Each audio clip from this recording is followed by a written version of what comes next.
today, from Hard Rock Stadium in Miami, Florida, it's the AFC Wild Card Round on EA Sports.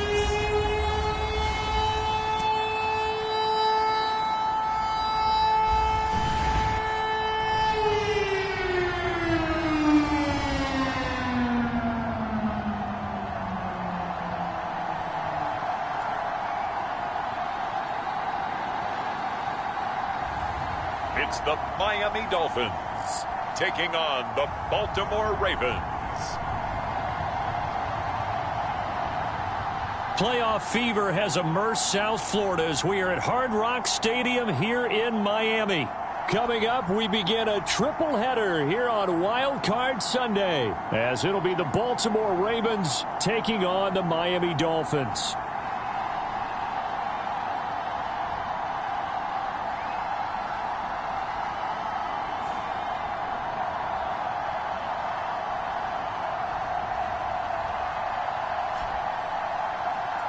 Hello, everyone. Welcome to the postseason on EA Sports. Alongside Charles Davis, I'm Brandon Gaudin. And Charles, that's really...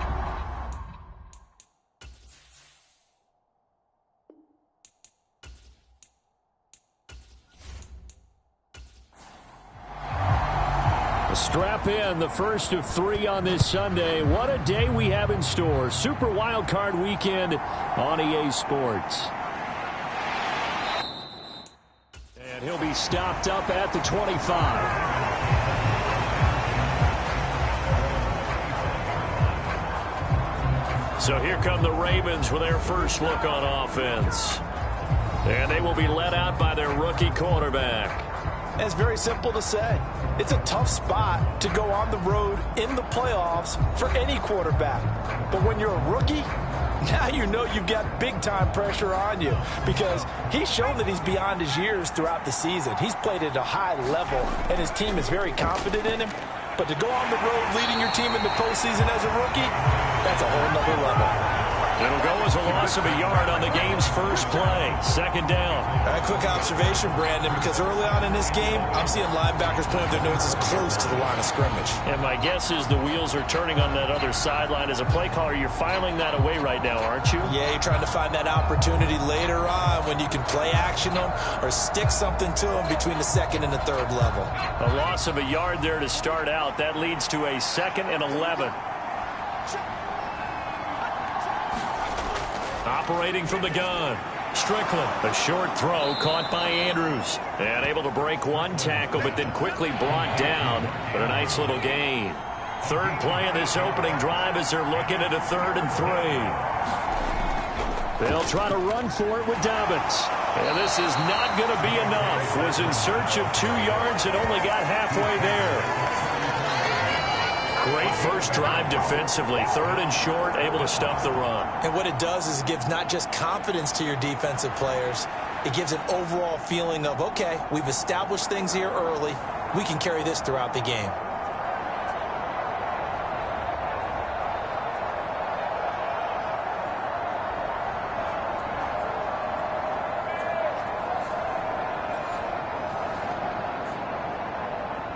Fourth down, and out comes Jordan Stout here to punt.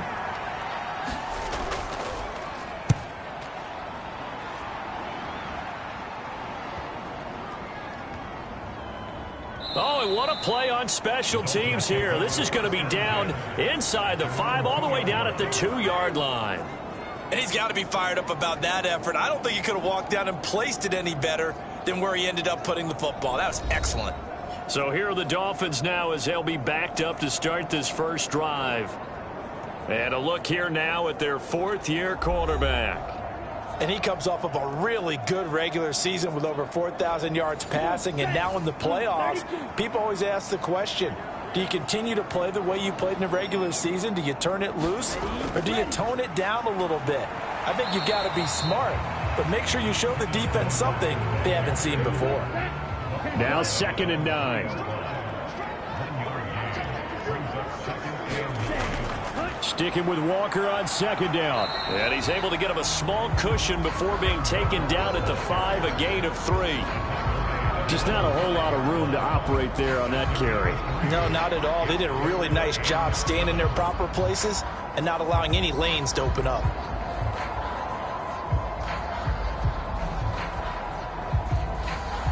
Facing the prospect of a punt from their own end zone, they need some cushion. Let's see what they can do on third down. Back to throw. Elam. Oh, his first throw of the playoffs is intercepted. Picked off by Tyson Campbell. And great field position coming up in the red zone at the 17-yard line. And they'll take possession already in the red zone and in a great spot to add points to the scoreboard. And Brandon, how many times have we seen a defense with a lot of field behind them get even more aggressive, right? They feel like they've got them not pinned down, but in a favorable spot for them. And they took advantage of it there, got a nice interception, and set up their offense in great shape. And now Baltimore gets set to take the field. And, you know, listen, there's two ways to get the number 7 seed. You can back into it or you can charge your way into it and seize it. But ultimately, once you're here, you can throw that out the window. You've got to come to play. Yeah, you just think of that phrase, any given Sunday or Saturday as the case may be. And even though this is a 2 versus 7 matchup, don't think for 1 second that this game's going to be a pushover. Anything can happen once the playoffs begin.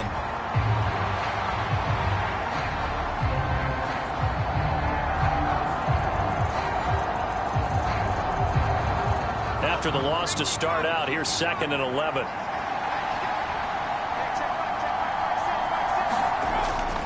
Off play action. Strickland. And he can't find anywhere to go with it, and he goes down. It'll go as a loss of about 6, and now it brings up 3rd. Well, there was 2nd long, now it's 3rd and even longer. They're going in the wrong direction here. Because they're moving exactly the way they want to, but you're exactly right. Definitely going in the wrong direction for the offensive guys.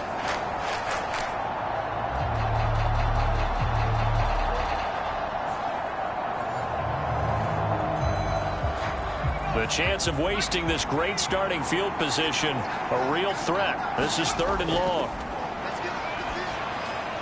He'll dump this off, complete to Dobbins.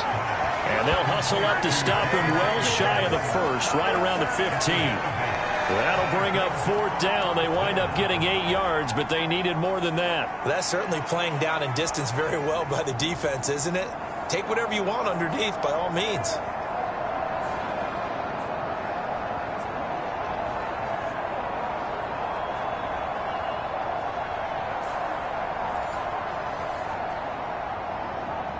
So on 4th down, here's the Ravens Pro Bowl kicker Justin Tucker out onto the field. That's just 32 yards officially from the right hash. Tucker's kick is good, and the Ravens strike first at 3-zip.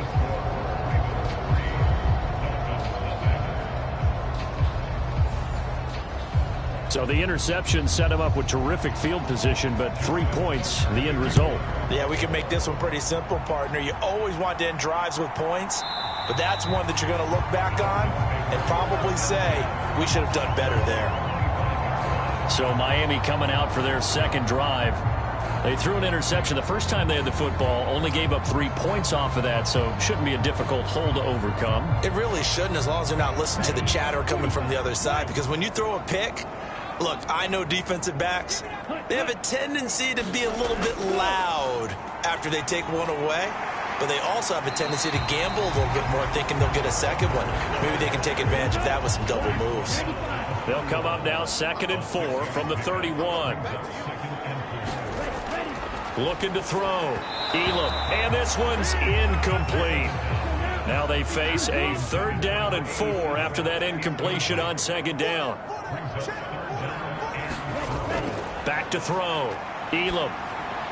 Work in the middle of the field, and he's got a man complete. And he is going to have the Dolphins first down by about a yard. It's a gain of 5 on 3rd and 4. The defense was ready for the back to leak out and even had a 2nd player waiting to double him up.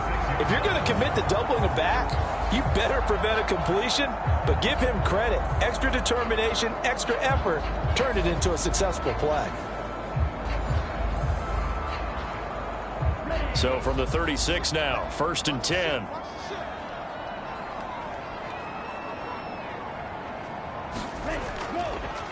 straight ahead, Walker. And he finds a little bit of room, enough for 4 yards. It'll be second down. Counting down toward the midway point in quarter one. Looking to throw on second down. Elam. Blitz coming, and down he goes. David Ajabo collapses the pocket and drops him for a loss of 3. We said it before the game, and I think it's still apparent. If these guys are going to advance in these playoffs, they're going to have to wreak some havoc coming off the edge. Yeah, wild card round. They told us the wild card could be that defensive pressure. They showed it there.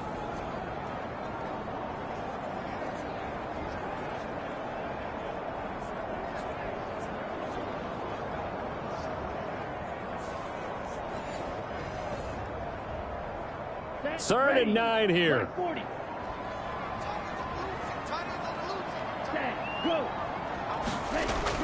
Now a shotgun snap as they'll look to throw. This one goes underneath to Walker. And he is going to have the Dolphins first down as they're able to get the third down conversion. Another catch for him there on this drive, Brandon, and it looks like they're going to utilize him out of the backfield any way they can. And that time they pick up a first down. So now on defense, do you assign a man to him and try and cover him before he gets going?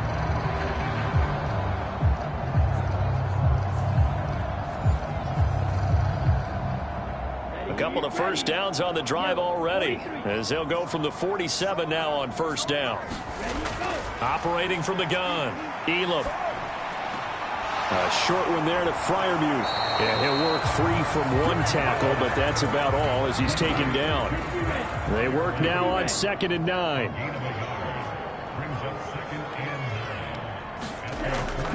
Looking to throw. Elam. Throw out wide to Walker. They'll wind up getting 7 on the play. And now that sets up third and 2. They'll try for the first with Pacheco. And he'll go down shy of the 40 at the 41. But just 4 yards on the pickup, but that's good enough to extend the drive. Well, partner, what do you think? Might have been 4-down territory if they didn't pick it up, but...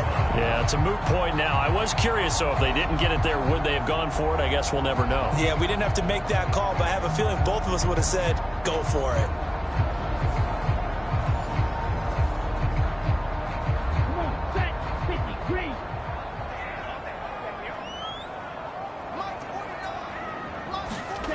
On first down, Elam. A short one there to Freiermuth. So the completion good for 7 there. And that will bring up second down.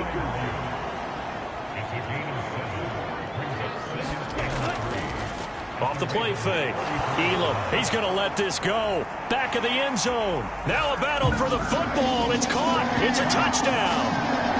DK Metcalf, 34 yards. And the Dolphins are able to answer the early 3 points and take a first quarter lead. Sometimes when I see these types of plays executed, I think of basketball. Guys boxing other guys off to go out and get a rebound. And he got the rebound right there, but the defense was really placed well. Yeah, they were right there. I mean, that's where it's really tough for a defender. When you're in the right spot, you're draped on the guy catching the ball, yet he still comes down with it.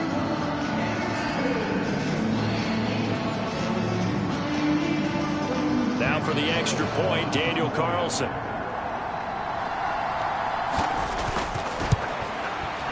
He's got it. They'll see that opening drive field goal and raise it a touchdown, and that makes it 7-3.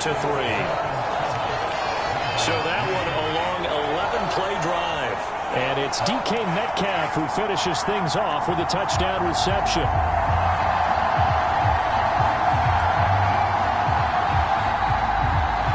The kicking team out for Miami as they will send this one away.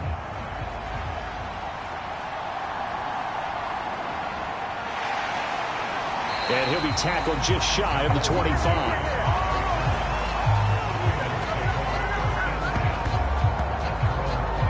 Baltimore's offense set for this next possession. Still in the first half, but this offense has struggled. Haven't really been able to get anything going, not only in the points category, but in the yards category. Let's see if they can do better here on this drive.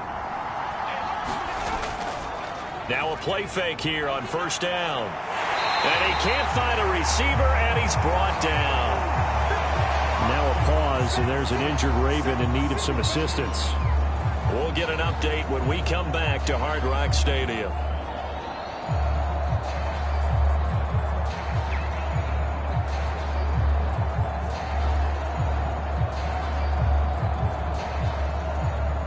They'll come up after the sack on a 2nd and 12.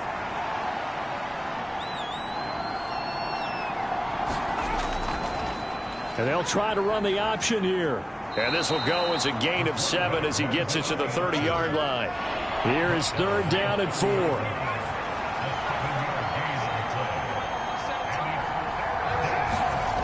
Back to throw. Strickland. That is caught. And able to get this one across the 45 before he's brought down. His first catch of this wild card game, and it's good for a 1st down. So a nice throw right there. And this, we all know, a big test for this young man at quarterback. He guided his team into the playoffs as a wild card. And now here he is on the road looking to get his guys to the 2nd round. It's certainly a tough task no matter how you slice it.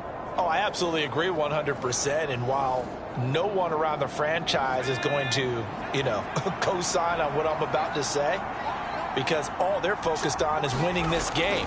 But let's face it, partner, no matter what happens in this one, they've got their quarterback to build their roster around for the future. That's got to feel good for everyone associated with this team. A good gain again. That's now 31 yards combined on those last 2 plays. Well, I think when they look at their offense, they think to themselves, weapons, weapons everywhere, and they want to move the ball around. They want to spread it to different people, but you absolutely know they want to get this man involved as well, and that's what they just did on that play. So now 1st and 10 as they've crossed into Miami territory at the 39-yard line. Off play action. Strickland steps away. Nice work to get 7 out of that, and it's 2nd down.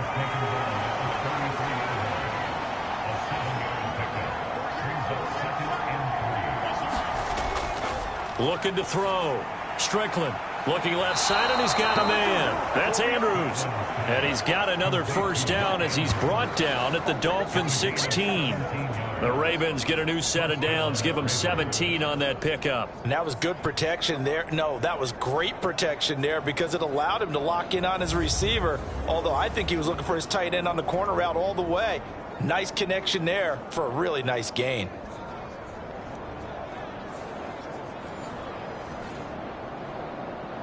So the ball down to the 16 here for 1st and 10.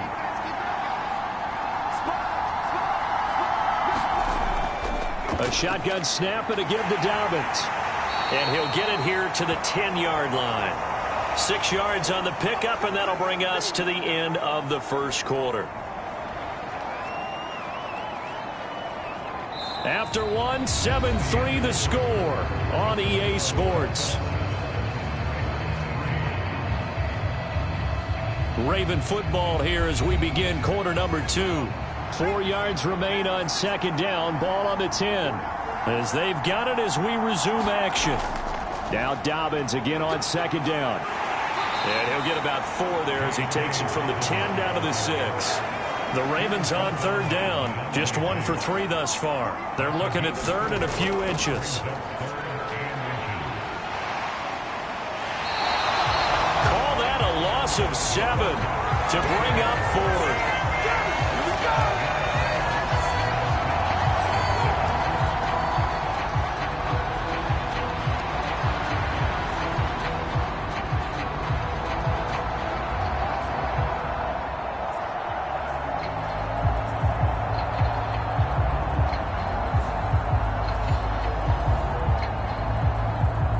Here's Justin Tucker now for the Raven field goal try. This will be spotted at the 20, so it's a 30-yard attempt. Tucker's kick is good, and they'll get it back within a point at 7-6.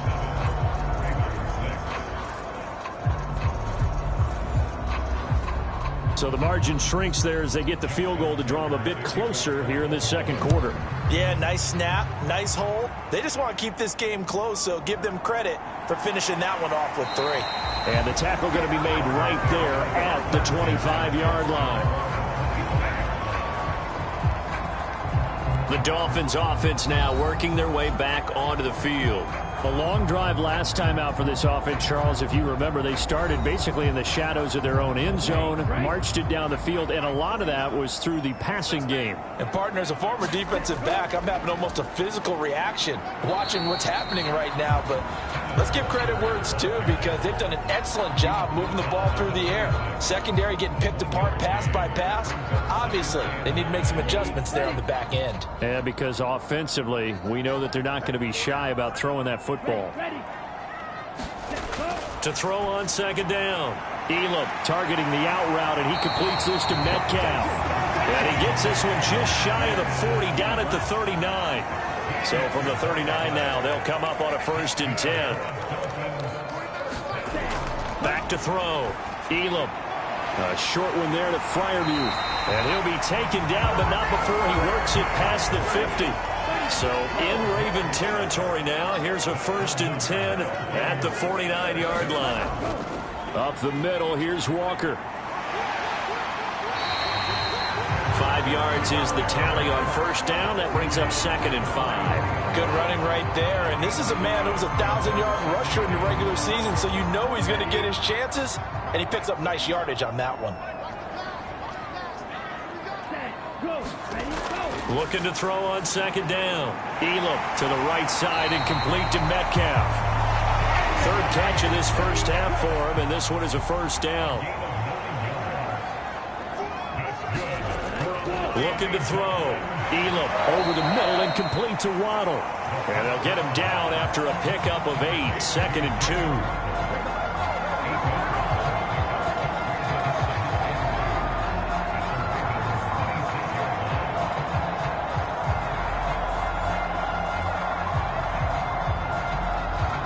So from the 26-yard line, here's 2nd down and 2.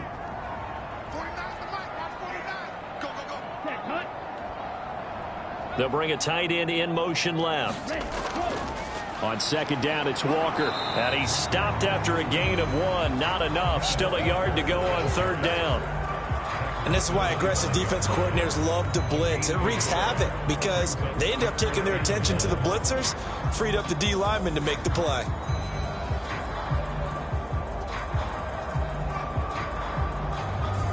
This will be play number 8 here on the drive. It's 3rd and a yard. From the shotgun, he'll look to throw.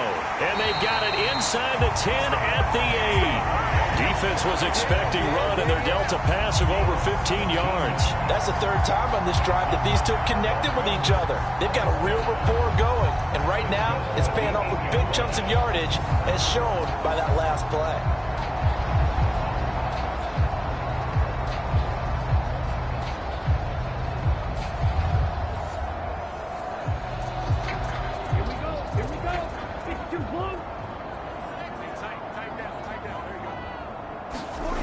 Back to throw. Elam. Looking end zone, but it's incomplete. Nothing on 1st down, so the ball remains at the 8-yard line. 2nd and goal. Metcalf motions left. He's going to handle it on the touch pass. And they'll get this from the 8 to the 5. Pickup of 3. This is a big play in this wild card matchup, facing 3rd and goal. Again, he'll drop to throw. And he'll just toss it away. So he throws it away, and that brings up 4th down.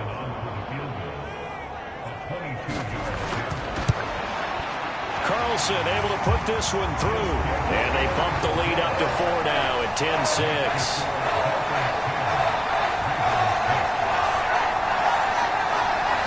So they're able to end that drive with 3 points in this one-possession ball game. And ideally, you want to end every drive with points. Most quarterbacks would tell you, let's end it with a kick, right?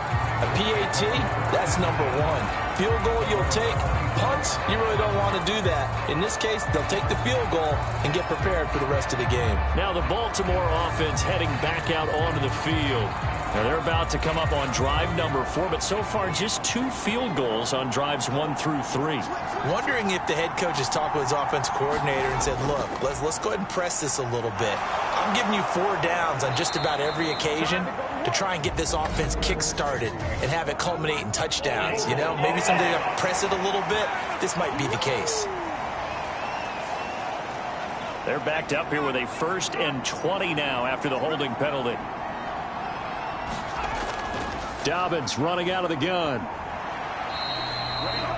That's going to go as a loss of 2, and it'll be 2nd down. Another example right there how this defense really is winning the entire game at the point of attack. Yeah, right there at the line of scrimmage because they are dominating it. It allows their interior guys to get upfield and spill into the backfield. So how are you going to combat that? You know, people say bring in your tight end, keep him in. Your running backs, they have to step forward.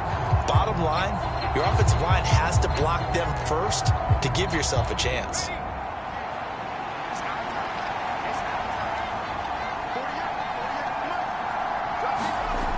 To throw on 2nd down. Strickland. He gets this underneath to Dobbins. And he'll go down just shy of the 25 at the 24-yard line. The Ravens on 3rd down. They've only converted once in 4 tries. This is 3rd and 11. Operating from the gun. Strickland. Going to throw right side here. Complete. And he will have a Ravens 1st down as they're able to get the 3rd down conversion. Now that was pretty. They executed that curl route versus zone coverage, and that changes things a little bit because against man, it's often a tight curl, a sharply run route. Against zone, you're just looking for that open spot, that dead area, so you may curl it a little bit wider just to get to that place. And usually a tight window. He fired a bullet in there for the completion. So from the 36 now, 1st and 10. Looking to throw. Strickland. A short throw caught by Andrews. And a 6-yard gain gets him right around the 43. Such a tough position to defend near the line, even when you add a second defender. But the big man shrugged off the extra body and made the play call a success.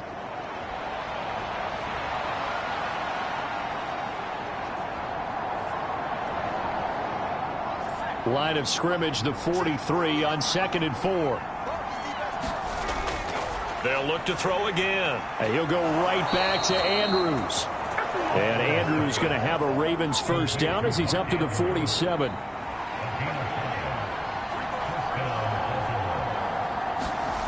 They'll stick with the passing game as he looks to throw. And that is incomplete. He couldn't hold on through the contact. Brings up 2nd down.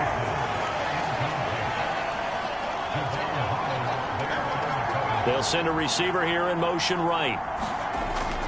On 2nd down, a run with Dobbins. And he's down right around midfield after a gain of 2, maybe 3.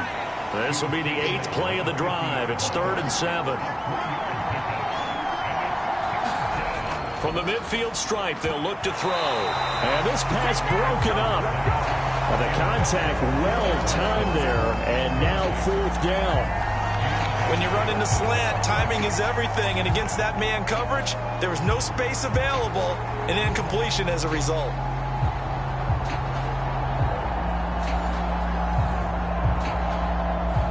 Here's Jordan Stout now.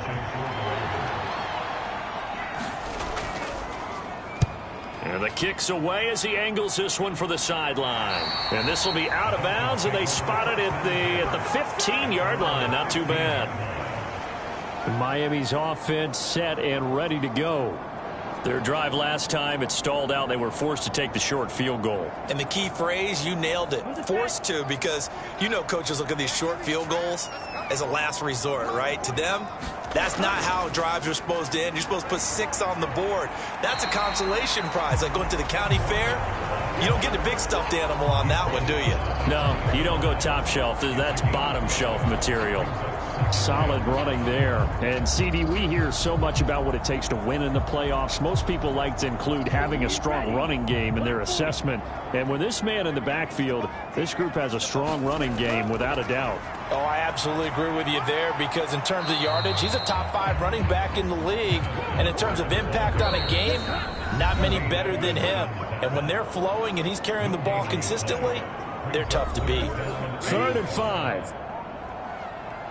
A reminder, as we did all through the regular season, we'll check in with Jonathan Coachman at halftime. He'll have highlights and analysis of this first half of play. And he's got it past the 30 before he's hit and dropped. That one good for 13 and a Dolphin first down. So many times in my career, I've heard coaches talk about completions are one thing. As long as we're there at the catch and we get guys on the ground, we can live with that. But if you're going to give up 10, 12, 15 yards after the catch, then your defense is going to be in a lot of trouble. So they'll come up first and 10 now from the 33. Back to throw. Elam setting up the screen here. This is Walker. They'll get 4 there out of the screen, and it's second down. Now a draw play. It's Walker. And he's dropped right at the 40. Gain of 3. The Ravens bring out an extra defensive back here on third. Now the Dolphins going to burn the first of their timeouts as the stoppage will come with a little under a minute to go in this first half.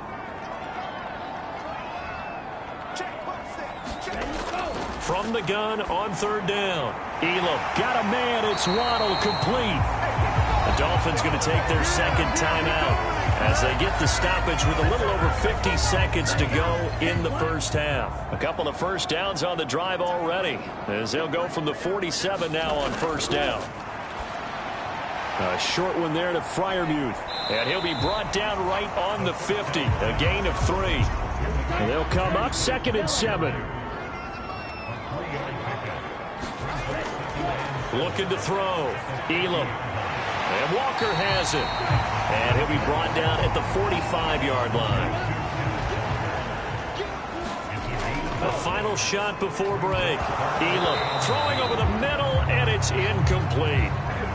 So we're at halftime of this AFC wildcard matchup as we send you up to Orlando to check in with Jonathan Coachman and our EA Sports Halftime Report. Okay, Brandon, thanks very much. Welcome in, everyone, to our EA Sports Halftime Report. Let's get you caught up on what's going on around the NFL.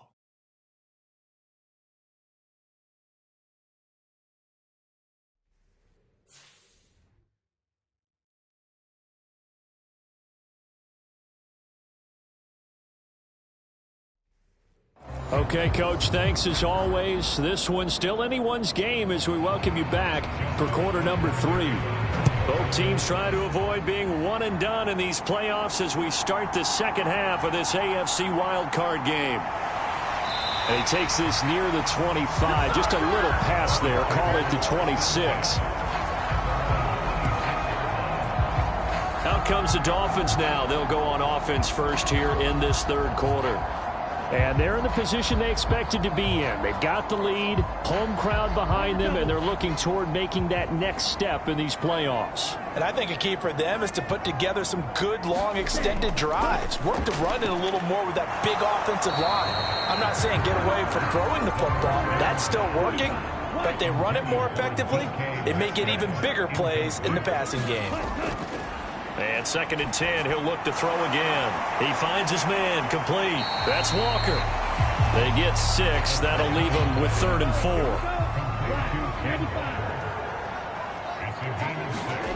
Operating from the gun. Elam. Pass taken in by his big tight end. And he is going to have the Dolphins first down as they're able to get the third down conversion. And that's well executed there on third down. And I love the confidence that they had to let their tight end try and find some space in the middle of the field, right in their quarterback's line of vision. And QBs love to make that easy throw, and they hooked up there for a first down.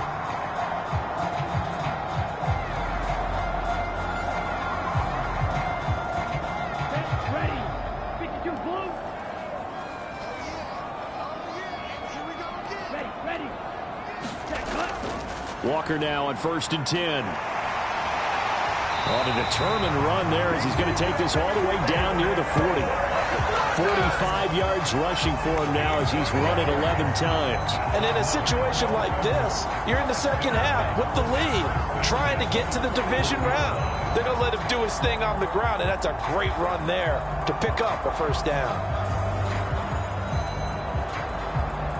So in Raven territory now. Here's a 1st and 10 at the 41. Operating from the gun. Elam. And he fumbled it. It's on the ground. But it looks like one of the DBs has it. And they are going to set up shop at the 32-yard line. So we thought maybe they would have a chance to extend this lead on the opening drive of the second half. Instead, they cough it up. Obviously not an ideal start when you're trying to get a little separation, and I can guarantee that they talked about that in the locker room. Let's get out there, start this quarter the right way. Let's try and put some points on the board and create some space. From the 32 now, here's 1st and 10. Following the fumble recovery, Strickland throwing quickly for Mark Andrews.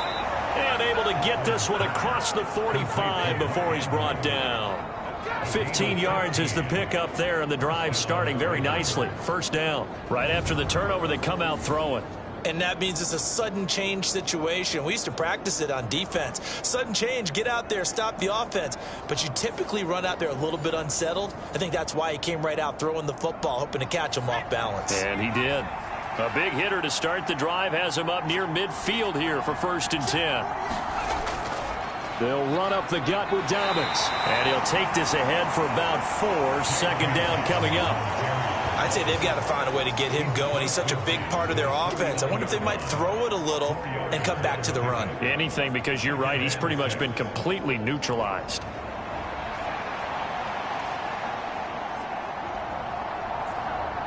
Second down and 6 now.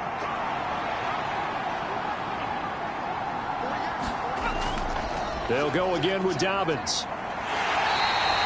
3 yards is half of what they needed. Now can they get the other 3 here on 3rd down? Operating from the gun, Strickland. Now a loose football. The ball comes out, and this is picked up by the Dolphins. And he will bring this all the way back out to midfield. Well, that's unfortunate because he had a nice run going, but give credit to the defense. They got a hand in the cookie jar there, CD. You have to think about vision, finding a place to get down after you know you've gotten all you can out of a run, and obviously ball security is paramount. In today's football, everyone's coming after the rock. You've got to make sure you protect it and protect the yardage you just gained. Good starting field position for the Dolphins as they have it 1st and 10 right at the 50-yard line. Up the middle they run. It's Walker. And he'll manage to pick up about 4. It's 2nd down.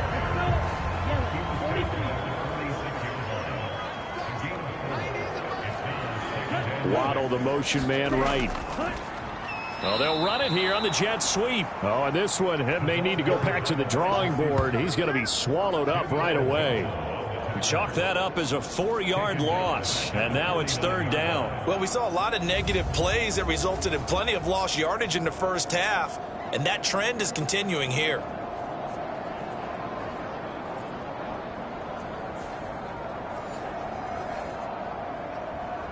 Here's 3rd and 9.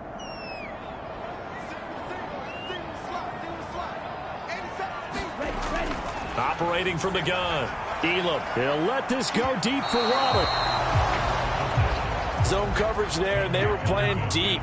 That makes it obviously a little bit harder to run by guys. And that time, there was not much of a window to get the ball in there, and it winds up incomplete. And they won't risk defending a return here. That one's out of bounds, and it'll be spotted at the 14-yard line. Baltimore about ready to go on offense. And, Charles, they're certainly still right in this game, but they need that offense to wake up and in a hurry. Yeah, I like the way you put it. They certainly did seem to sleepwalk a bit in the first half. Now that their defense has done its job, it's their turn now to go out and try and get some points. A pass there over the middle to start things out. And that's good for a pickup of 10 yards. And they'll be left with a 2nd and about a foot. A give up the middle to Dobbins. And he's able to get up here to the 26.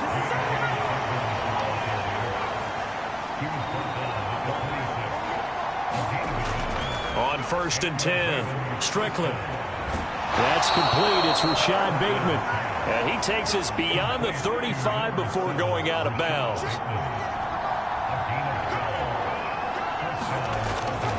On 1st and 10, it's Dobbins. And they're going to get him behind the line yet again as his nightmare afternoon continues. A loss of a full 3 yards, and now it's 2nd down. I know they'd love to take some heat off of that young quarterback, but so far, not much in the running game, and this won't help things either. A loss on that play. So their task a little bit more difficult now. 2nd and 13 that they're walking up on. Operating from the gun, Strickland. And he lost the football. And this is picked up by the Dolphins. And they are going to set up shop at the 40-yard line. And that play just looked a little helter-skelter from the start. That's the risk as a quarterback. Once you take off with that football, you might fumble it, and he did. And he was going for the reward, which is gaining yardage, breaking down a defense. But you're right about the risk. Always lurking out there, someone always trying to get to the football. Try to find a place to cover up and slide and protect what you've earned.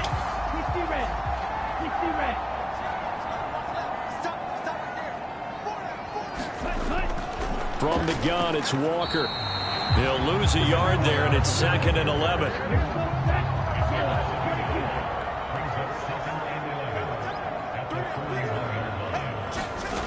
Operating from the gun, Elam. Open man is Waddle, complete. And he's going to get this inside the 30. They show run with 3 tight ends here on 1st down. On the give, it's Walker. 5 yards on the carry. Good pickup on 1st down. Inside 4 minutes to go, 3rd quarter. Looking to throw on 2nd down. Elam. The throw here right sideline falls incomplete. They come up now 3rd and 5 following the incomplete pass. Back to throw. Elam. Oh, he had him. He was open, but he couldn't get it to him. It's incomplete.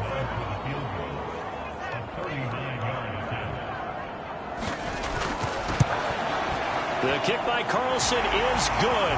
And that'll open the lead up to a touchdown now at 13-6.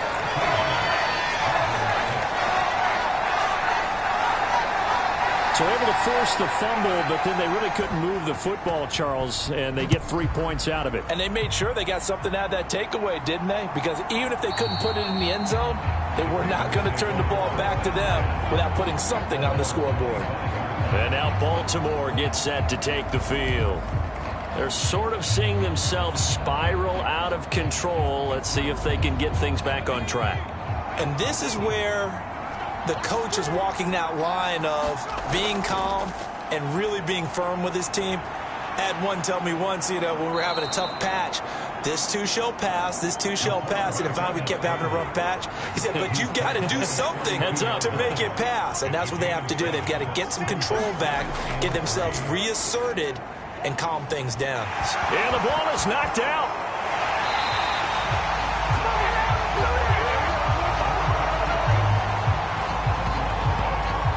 So it goes as a fumble, but the key thing, not a fumble loss. Yeah, that stat's big, isn't it? I mean, I remember watching teams play.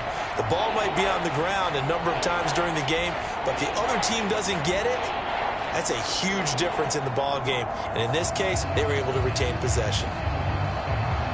So possession still theirs, but now they face a 3rd down.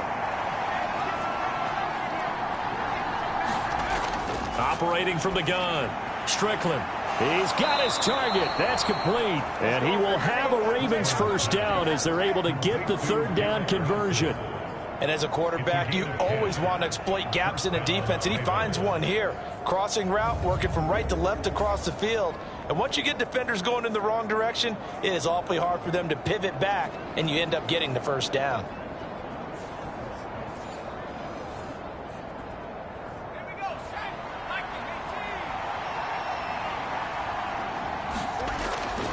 Here's a give to Dobbins running right. And a solid run here as he'll pick his way down to the 42-yard line. 17 more yards on that one as they keep the drive rolling. First downs have not come easy, and neither have runs like this throughout this game. Absolutely not. He finally felt like, whoa, a sigh of relief. We got something going in the running game.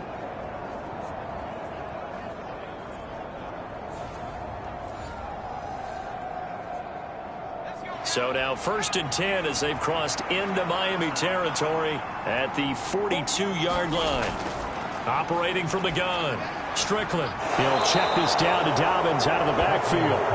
And he'll go out of bounds after taking it a little further down inside the 40.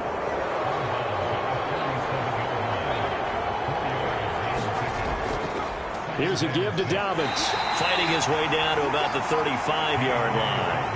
7th play of the drive now as they come up on a 3rd and 3. Off the bootleg, Strickland. He'll swing this out to Dobbins. And he will have a Ravens first down by a couple of yards as they're able to convert here on 3rd and 3. As an unbiased observer, I think it would have been interesting to see what they would have done if they hadn't gotten the first down there. But since they did, I guess the point is moot. Yeah, they were right there in that middle ground, field goal range, punt, go for it. But as you said, they picked it up. So 1st and 10 now from the 30. Now a handoff for Dobbins. A short gain here, maybe a yard to the 29. 1 quarter remains for the right to survive round 1 here in the AFC. You are watching the NFL on EA Sports. Back now in Miami. Here's a 2nd and 9 now from the 29. It's the Ravens with possession of the football, but trailing on the big board as we get set for the 4th. They'll find Dobbins out of the backfield. They'll get nothing out of that one, and it's going to lead to a 3rd down. They'll come to the line here needing 9 yards to pick up the first. Caught. It's Wilson. And oh, he's just going to be short here, barely. Maybe by a half a foot. It'll be 4th and inches. Well, it wasn't a big strike, but that completion put them in really great range. What do we have now, 4th and inches? Yeah, it's not more than a half a foot. You know what I would do here? You would always go for it. I'm one of those guys. 1 score down. Here we go. They're going to go for it here on 4th down. They're going for it with Dobbins. And he will have the first down across the 20 to the 19-yard line.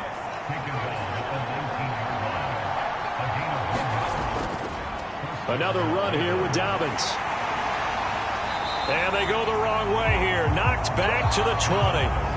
Officially, it's a 1-yard loss. That's going to bring up 2nd and 11. There's no question that coming into this game, this defense is pretty vocal about his desire to take this running back out of his game. And all that pregame wolfing has turned into results.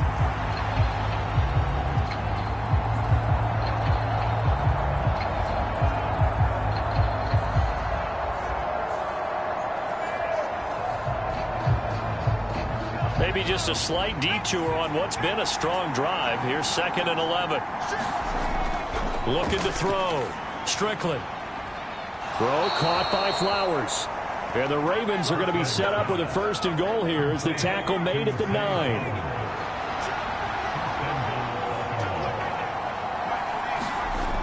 Back to throw. Strickland. That's out to the flat. Hammering for the goal line. He loses the football. And now nothing but green ahead of him.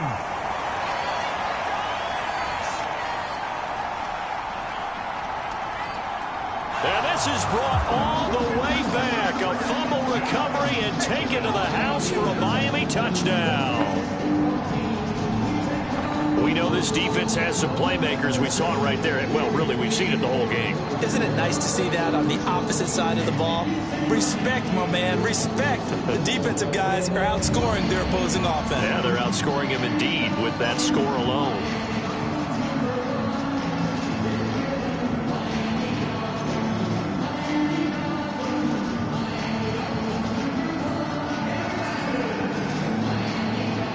And now, as with every potential turnover, they're going to take a second look at this just to make sure. And the question, was the knee in fact down before this ball comes loose? And is the video convincing enough to overturn it? A lot of factors here. Remember, you also need clear possession of the football afterwards. This is a tough one to overturn.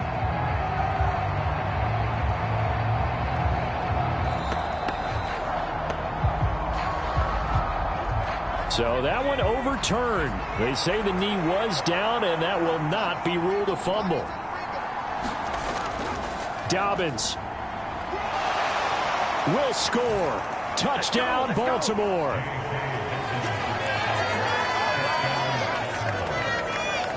We are set up for a fantastic finish now. A fourth-quarter touchdown here. We're an extra point away from a tie football game. And I know they're thinking about possibly going for two, but I'd go ahead and kick this one and just get it back to level.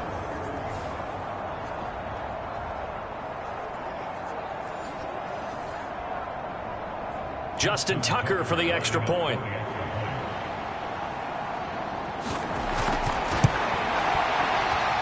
And we are tied here in the fourth quarter.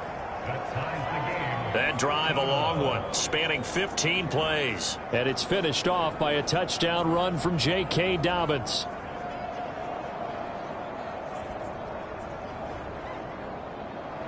Both these teams fighting for their playoff lives. All tied, fourth quarter, as the kick is away here. And they'll put up the stop sign there as his guys will get it at the 25. Miami set to take over. When you talk to these guys in training camp, these are the moments they say they live for. You're in a playoff game. It's tied, fourth quarter. Time for somebody to step up. And can you execute under pressure? Because the pressure is intense right now. No one wants to be responsible for making the error that costs their team.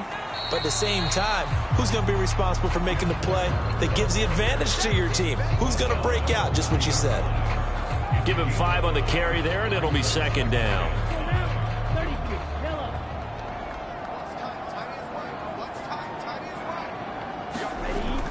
Looking to throw.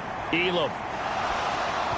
And he takes a shot on the release as this will be incomplete. I think he had to unload that one before he wanted to. He was right up in his grill. I think he was a dentist there without a license, don't you? Just not enough time for the play to develop. Just lucky it wasn't a fumble, really. From the gun on third down. Elam. He's going to get that to his running back out of the backfield. And he is going to have the Dolphins first down by about a yard as they find a way to convert there on third down and 5. Well, you can absolutely feel the thought process there. They just gave up the touchdown. So in the huddle, they're telling each other, you don't want to give it back now on a 3-and-out. Nice job of making sure that they wouldn't, and they pick up the first down. So from the 36 now, first and 10. Back to throw. Elam. He's got his tight end Freiermuth over the middle. And he gets this one to midfield before he's brought down.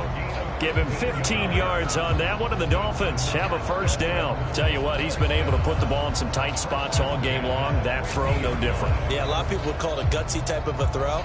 I think he looks at it as, I can do it, so it's not that big of a deal to me, and I'm going to keep firing. Ready. Black. 95.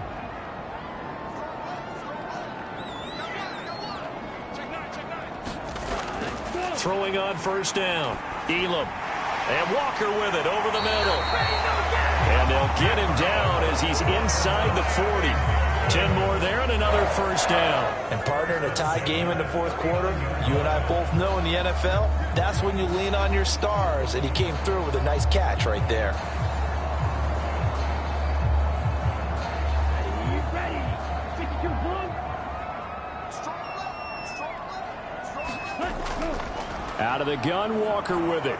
And they will only muster a yard here to the 38. That felt like a trap because it looked to me like the opposing front was on that play from the get-go. They had everyone crashing the ball carrier before he even made the line, and they hold him to just a yard.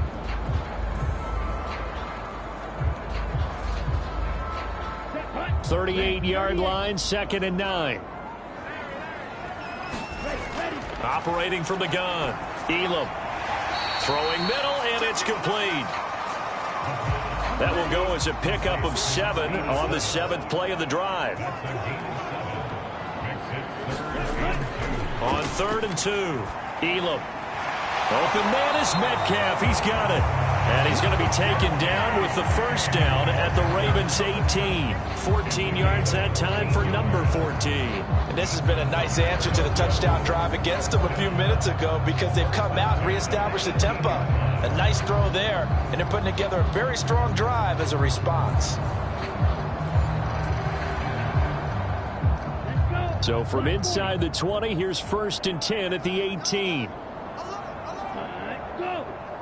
Set, cut. Looking to throw. Elam. Staying on his feet. And he just throws this one away. Smart decision here this close to the end zone, and it brings up 2nd down. He'll try again with the arm here on 2nd down. Throwing quickly there, but it's incomplete. Well, this drive, they're a perfect 2 of 2 on 3rd down conversions, but they need a full 10 yards here. Off the play fake, Elam. Under pressure, and he'll go down. Sacked back at the 31. The defense rising to the challenge and setting him back on the sack. We've watched this a long time, and I still don't believe we get it. 3rd and long, why are you calling play action? Yeah, because they're not going to bite defensively, right? No, not at all. I did have a coach explain to me years ago that for some teams, that's how they have to deal with pass protection and their line blocking, but to me it seems silly. Yeah, well, they're silly, and it leads to a play action sack.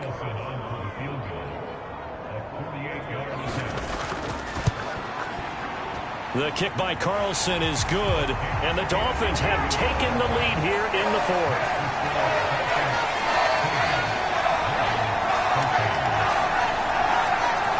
So the drive here ends with a field goal. It does give them the lead, but this one's still certainly a long ways from over. It definitely puts a lot of pressure on your defense to hold the lead, right? They're happy to have it and happy to be out there trying to do so.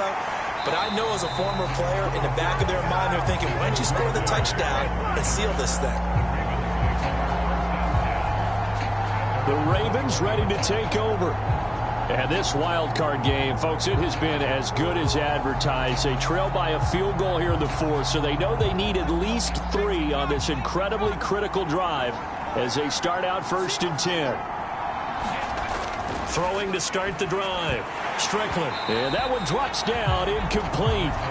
Good coverage there, forced the ball free, and it's 2nd down. Throwing again. Strickland. 6 yards there off the scramble, but it'll still leave him with a 3rd down.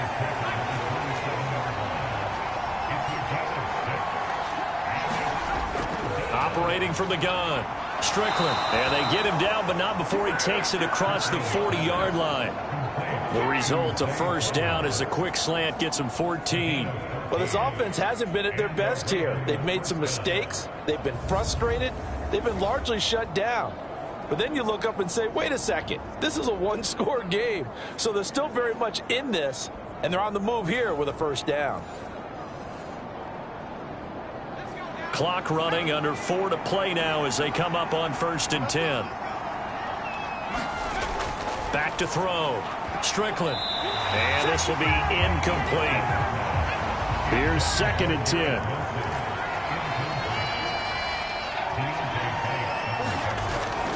Looking to throw. Strickland. Going for Bateman. He's got him on the out route. His 2nd catch of this wild card game, and it goes for a 1st down. Off play action. Strickland. Short one there, caught by Likely. 2 yards on the pickup there, and it'll be 2nd down.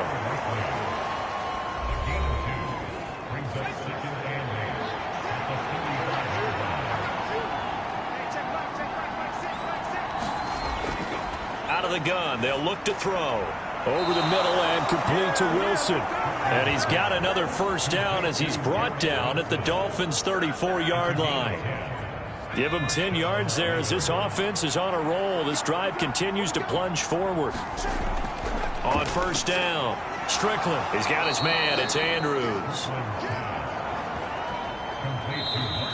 3 points separating these two sides with 2 minutes left to go in the fourth. So it's Raven football here as we welcome you back.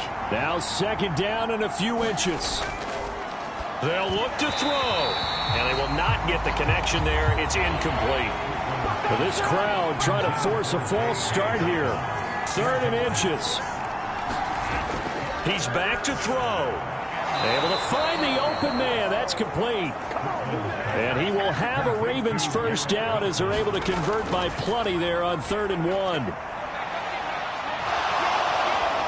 And now they're inside the 10 as he's brought down at the 9. They'll come up now on 2nd down. Back to throw. And he can't get a throw away. He's taken down. A big play here. Crowd on their feet. 3rd and 4. Oh, no, he lost the football. And the Dolphins have got it. And they had it there so close to the goal line, a chance to take it across, claim the lead here in the fourth. Boy, that was a big, big mistake. It really was, and as much as I want to give credit to the defense for making the play, I do tend to agree with you. That mistake, that's a chance to go in and take the lead. I mean, you're in great shape, yet you don't take care of the football. But they'll be going over that like crazy in the upcoming weeks. We got to have two hands on the football here as they run on first down. Now the Ravens going to use one of their timeouts as they get the stoppage with a little over 50 seconds left to go in the game. So 2nd and 9, and you'd have to figure just about all 11 probably crashing the line here. He's going to get it again. Just looking to get forward and protect the ball. The Ravens going to use the second of their timeouts as the clock's going to stop with 47 seconds to go in the fourth. 2 yards still to go. 3rd down now. They'll try for the first with Walker. And he's able to take this one up to the 35-yard line. Ravens going to use their 3rd and final timeout as they'll stop it with just over 40 seconds to go in the game.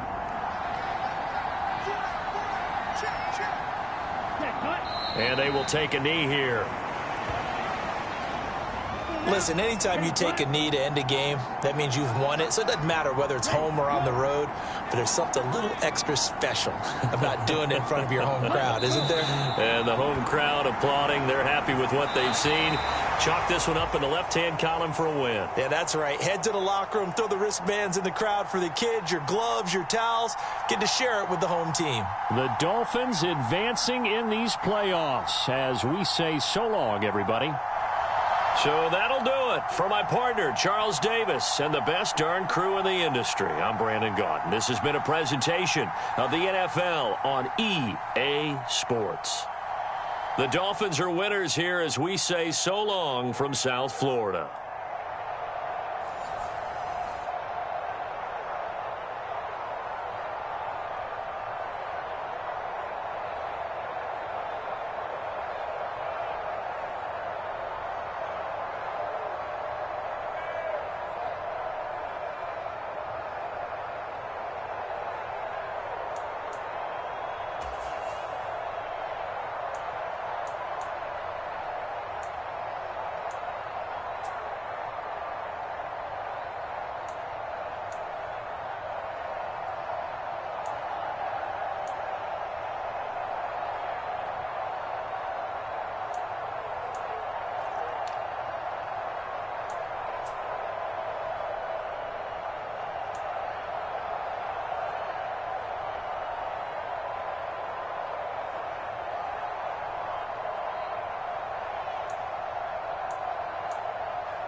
Tonight, it's the National Football League.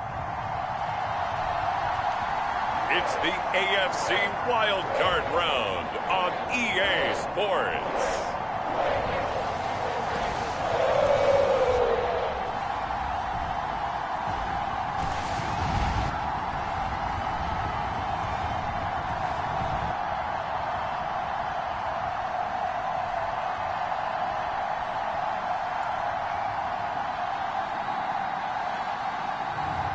It's the Cincinnati Bengals taking on the Buffalo Bills. EA Sports coverage of the NFL playoffs brings us to a very loud and a very sold-out Paycor Stadium here in Cincinnati.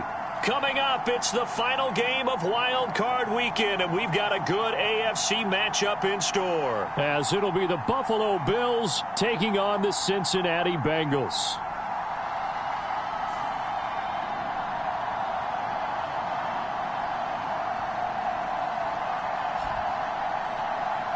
Hello, everyone. Welcome to the postseason on EA Sports. Alongside Charles Davis, I'm Brandon Gaudin. And, Charles, that's really all I need to say to get you fired up. It's the postseason on EA Sports. And no one's more fun.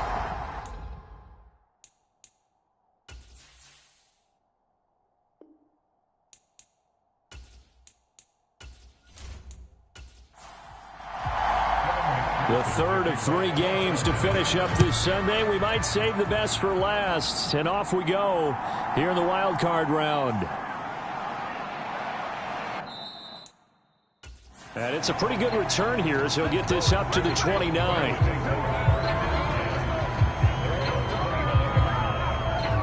So here come the Bills on offense for the first time. They'll be led out by the man from the University of Washington. This is Jacob Eason. And when you think about his performance this year, you have to have nothing but admiration the way that he passed his team into the playoffs. They threw it around so well in the regular season, but in this game, the elements may affect them.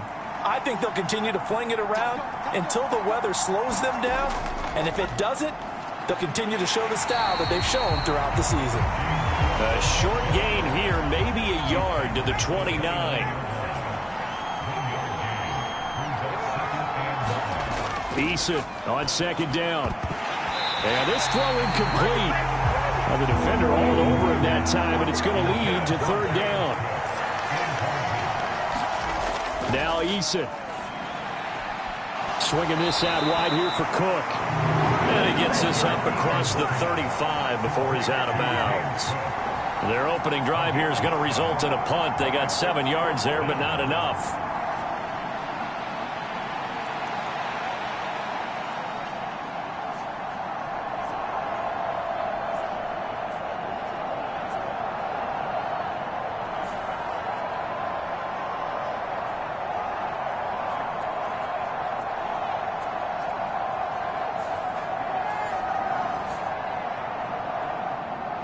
The Bills send the punter out. He'll kick it away after a 3 and out on the opening drive of the game.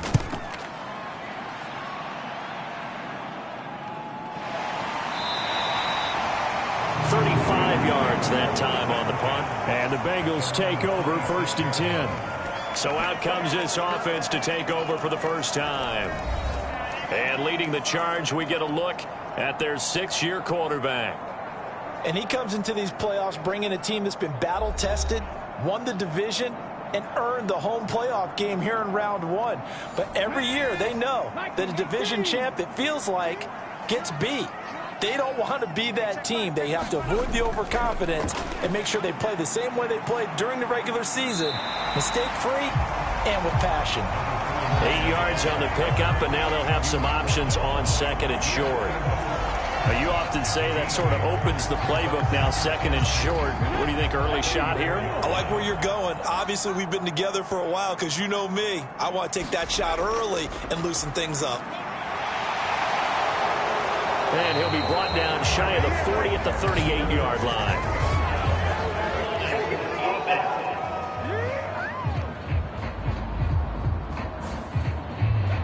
So they cite the right guard this time with a holding penalty. And so many different assignments you can have at that position, and sometimes you might just be a step too late and have to grab and hold on. And down he goes, but he takes it up to the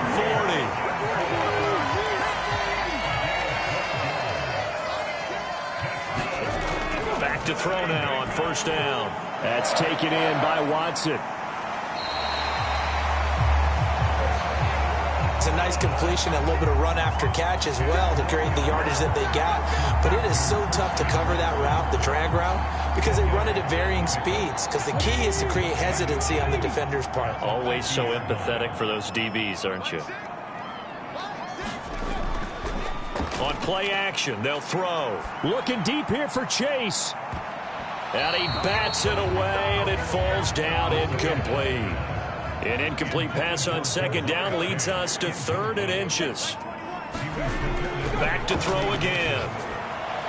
He's got his man, T.J. Hockenson. And he's got a first down as a tackle made at the Bills' 39. The Bengals passing game finding a rhythm. They've got another first. We often hear the phrase sure-handed tight ends, and he certainly fits into that category. Plus, he's got a quarterback who knows to look his way when they need a big pickup. And on this play, he finds it for the first down. So from the 39 now, they'll come up on a 1st and 10. They'll set up a throw. Looks again for T.J. Hockenson, and he's got him again. He'll be hit down at the 33, 5 yards on the play. 2nd and 5. Going underneath, he's got Hockenson. And he's got a first down as a tackle made at the Bills' 24-yard line.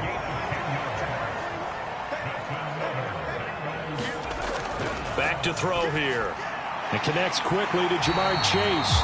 And they'll work it inside the 15-yard line before it's all said and done. From the 13 now, they work on 1st and 10. They'll look to throw here. And this one almost intercepted. Not a good throw there. Nearly an opening drive INT.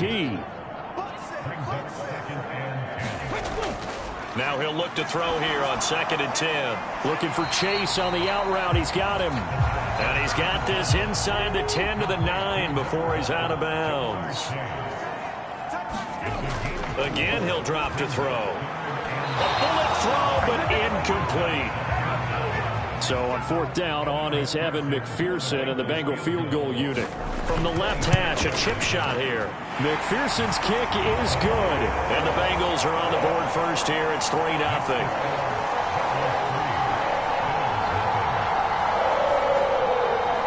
Well, in a close game like this, obviously you want the touchdown, but certainly they will take the 3.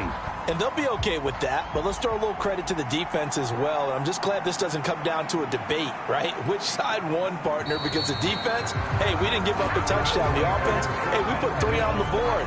Either way you look at it, I think both sides gained something out of that drive. And the Bills getting set to go.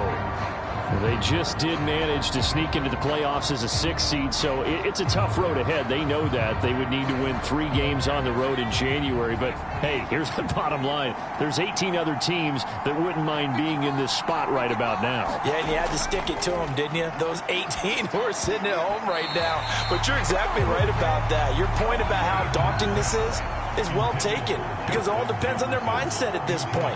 How do they break it down so they're not looking at this whole big road and saying to themselves, we've got no shot. You got to break it down to this game right now. Win this one, then worry about the rest of them after this. Give them a loss of 6 yards, and it brings up 3rd down.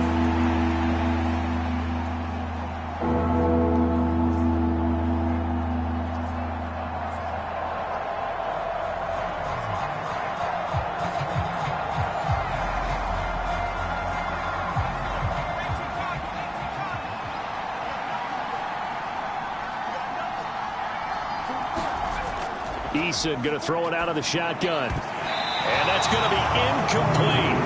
The coverage too good there. The contact popped the ball free, and it's 4th down.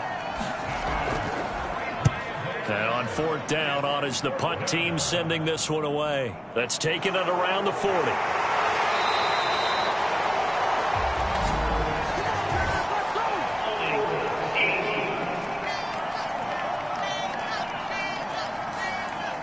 So the special teams penalty cost some yardage there as they come out on 1st and 10.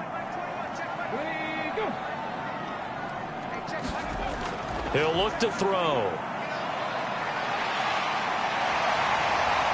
And he slips up past the 45 before being tackled.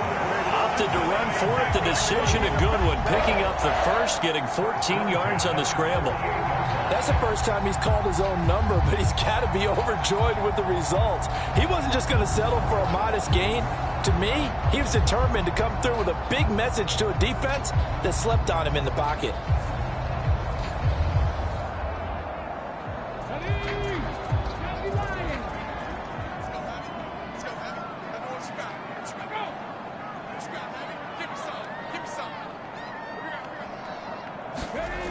They'll look to throw here on 1st down. He's across midfield and finally brought down at the 38. It's a gain of 13 and the Bengals have a 1st down.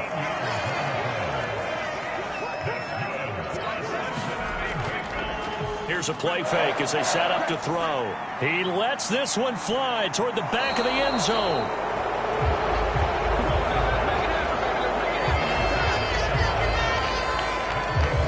Well, your first drive of the first quarter, you get it down there, try to fire it in the end zone, and big-time deflation on that play. No doubt about it. They're moving and grooving and getting into position, and this is not the ending that they saw on this drive, is it? They had things going their way. Here's the Buffalo offense now as they get set to take over here. They're still in search of an initial 1st down as they come up here 1st and 10.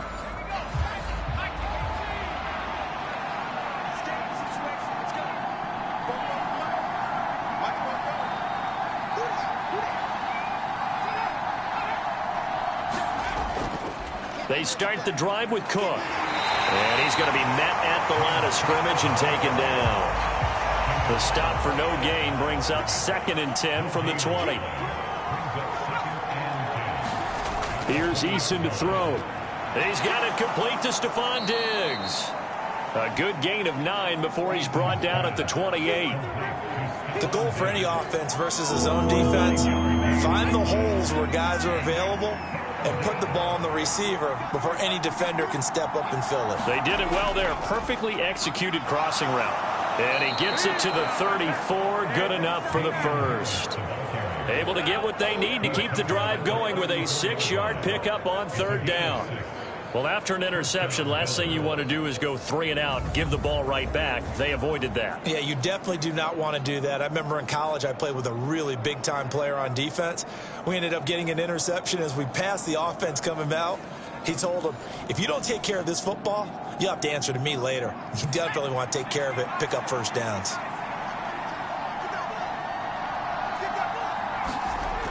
First and 10, Eason. And as he throws and the ball is out, it's a live football. But fortunately, he's able to recover his own fumble, or that could have been trouble. He got it stripped. You could see the panic in his face from up here through the helmet. He was able to dive back on it. A good bit of fortune for him, because oftentimes on a strip sack, when that ball is wrenched out of your grasp, it can go in any different direction. It can go way away from you. In this case, it didn't matter. He was able to get on it.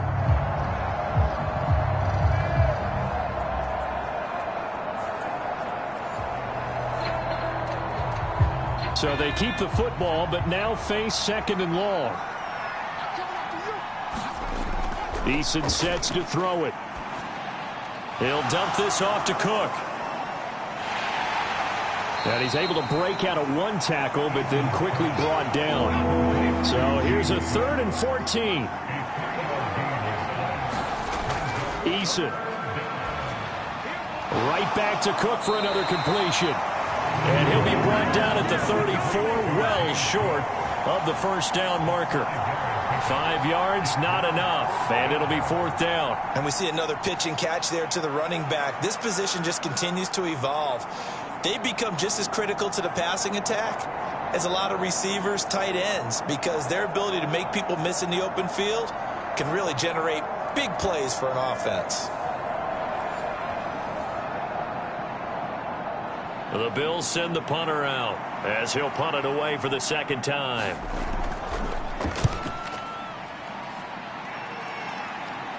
Fair catch called for and made right at the 25-yard line. So a change of possession here on the punt. And the Bengals will take over here 1st and 10.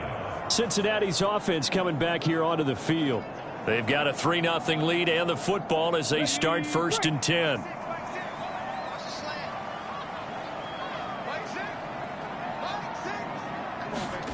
Trying to shake off the interception. He'll look to throw. And they're able to get this one across the 35. The drive starting with a 1st down, 11 yards on that pickup. And a good quarterback facing zone coverage. If he has just a little bit of time to survey the scene, that's what's going to happen. No doubt about it. If there's no pressure, he's going to continue to pick them apart because he'll have all that time to find someone open downfield. You can only cover for so long. So maybe they want to go to a zone blitz scheme, get a little bit more pressure. Remember when Carolina did that against Denver? They lost the game ultimately. They dropped the defensive end out, and he ended up with an interception in that game in Super Bowl 50. Maybe some sort of scheme like that to try and get more pressure at the passer. The play action fake. They'll look to throw. He will find his man Chase complete. And he goes down, but not before getting this inside the 25. That one good for 37 yards. 3-0 after 1 on EA Sports. Ready for the second quarter from Cincinnati. It's the Bengals with the football here. This offense finding its legs now. Here's another 1st and 10.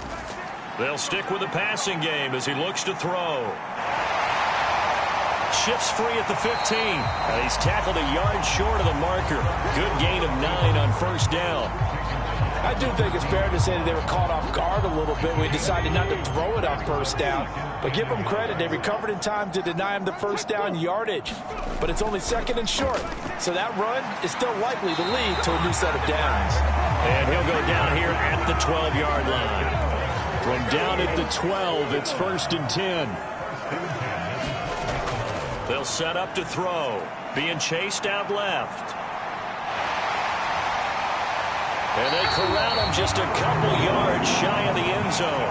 Give him 10 that time, escaping the danger, running with it, and picking up a 1st down. There he goes, and for good reason. Running with it has paid dividends earlier in this game and earlier on this drive. And until they prove they can stop him, I don't think he's going to be shy about continuing to run for 1st downs instead of airing it out.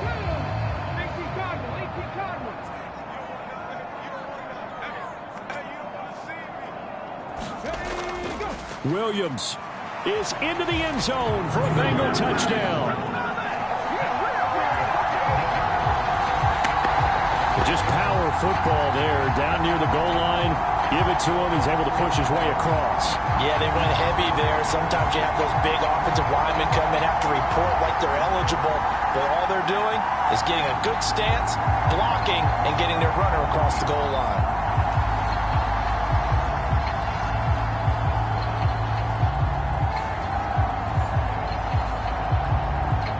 Evan McPherson now for the PAT.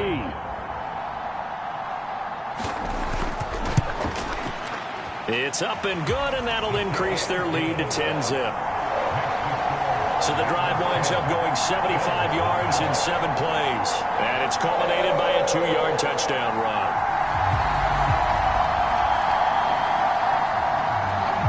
After the touchdown, McPherson on to kick this one away. Austin elects to bring this out of the end zone. And ultimately cannot get this out to the 25-yard line as he's dropped at the 23. Here's the Buffalo offense now as they get set to take over here. And this not an easy situation. You're down early, in the elements, you're on the road. How do you get the mojo back? Well, one thing is to remember that as an offensive player, you have a much better idea of what you're trying to accomplish and where you're trying to go than the defender. So in this case, because you know it, you can make your cuts with a little more decisiveness. Maybe a second fake, some double moves, things of that nature to go ahead and try and put some pressure on the defense. Throwing is Eason. And complete right side to Cook. And he's able to take this one up to the 35-yard line. A gain of 5, good enough for the 1st down. They'll try the middle with Cook. And he sneaks his way forward only for a couple here. Second down.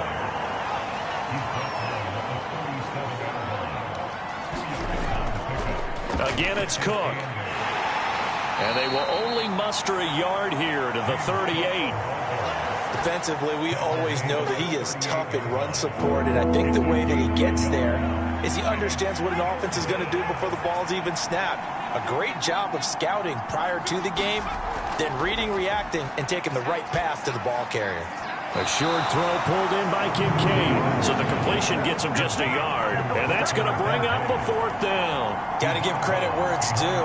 Really nice defense on that play. The pitch and catch was successful, but not any run after it.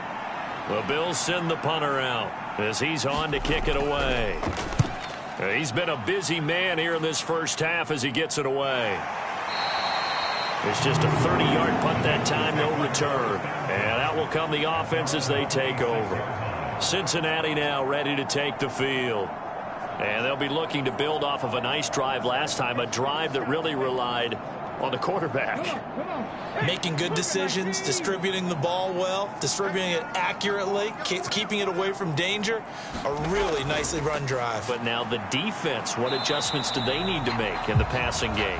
Pass rush, pass rush, pass rush. Whether it's the guys up front or maybe you bring additional guys, but you've got to disrupt the timing of them throwing the football. We'll see if they can disrupt it here. 2nd and 9 now. Oh, he tried to fit it in on the slant, and it's intercepted. And his guys are going to take over at the 34-yard line. So this defense coming up with a takeaway, and maybe that's something that can bring a little life to that sideline. Well, I don't want to say that they've been sleepwalking through this first half because that's simply not true, but you're right. We haven't seen a lot of fire from these guys, really, on either side of the ball. So maybe that's the catalyst that they needed to get them back into this game. From the 34 now, here's 1st and 10. Throwing to start the drive. Eason. That's to Cook out of the backfield. And he is out of bounds inside the 30. Ball on the 28-yard line. Here's a 2nd down and 4. Cook up the gut. Down to the 25. The offense on 3rd down tonight, just 1 for 5 to this point. Here it's 3rd and 2. He's got his target. That's complete. And he is going to have a Bills first down as they're able to convert by plenty there on 3rd and 1. Down 2 scores already. I don't think these guys would be too enthralled with the notion of settling for 3 here. Very nice job of execution on 3rd down, able to keep the drive moving.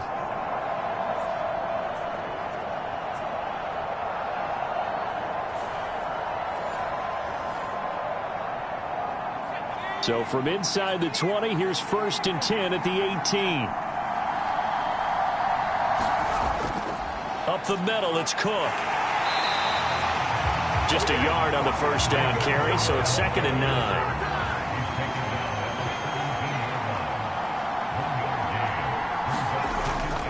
Harris running straight ahead. And brought down, but not before they get it inside the 10 to the 7. That'll be a pickup of 10 as they try to recover from this 10-point deficit. Well, when you're a road team in the playoffs, when you're a wild card, what's the one thing you need to be able to do to stay in football games? Run the football. And that's an excellent job right there of identifying where to go and picking up good yardage.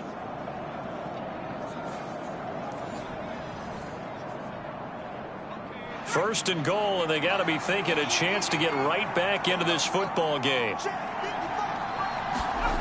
From the gun is Eason. Fights through him. And a nice job to break free of 1 tackle, but it slowed his momentum somewhat, and he's taken down right after. He'll get 5 out of the scramble. It's 2nd down.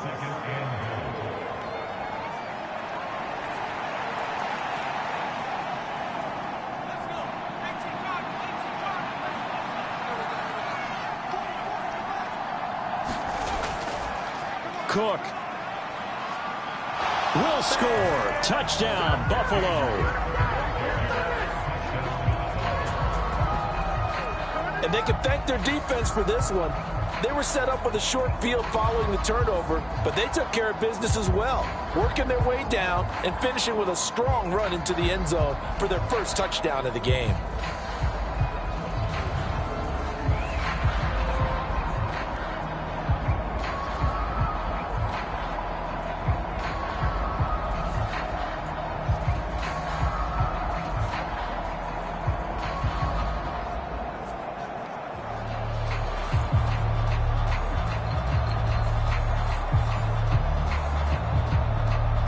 Tyler Bass on for the extra point attempt.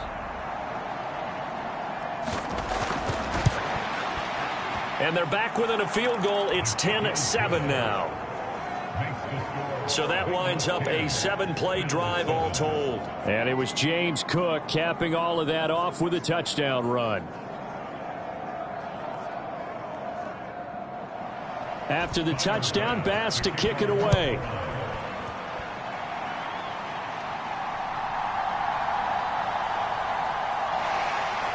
And not much happening on the return as he'll get this to about the 23.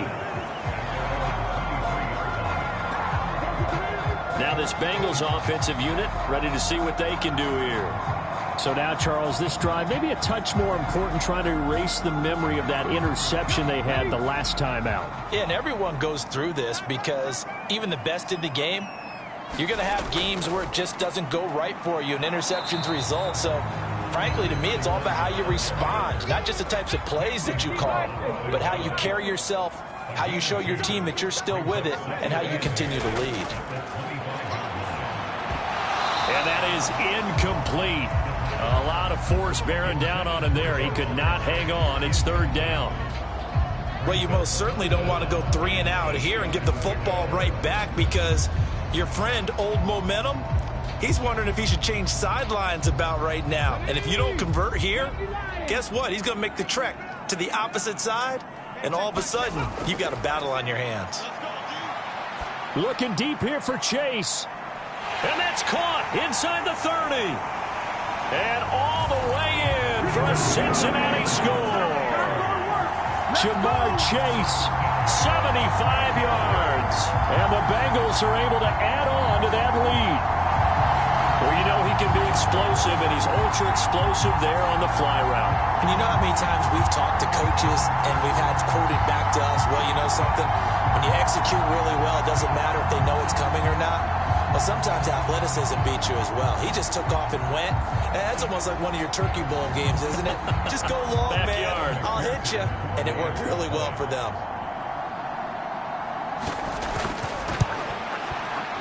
Extra point through the snowflakes, up and good. And his guys will take a 10-point lead. Scoring summary, 3-play drive. And it was Jamar Chase who finished it off with a touchdown reception.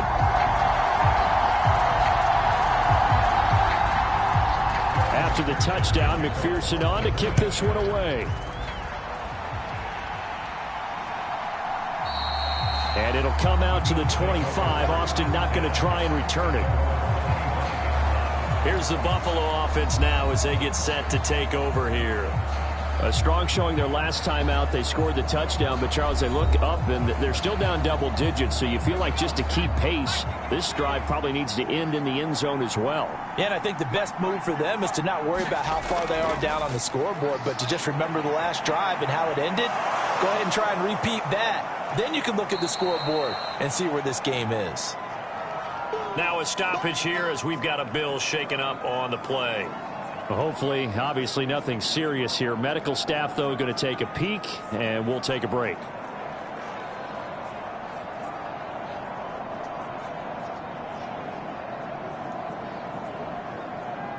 They'll operate from the 32-yard line here, 2nd and 3.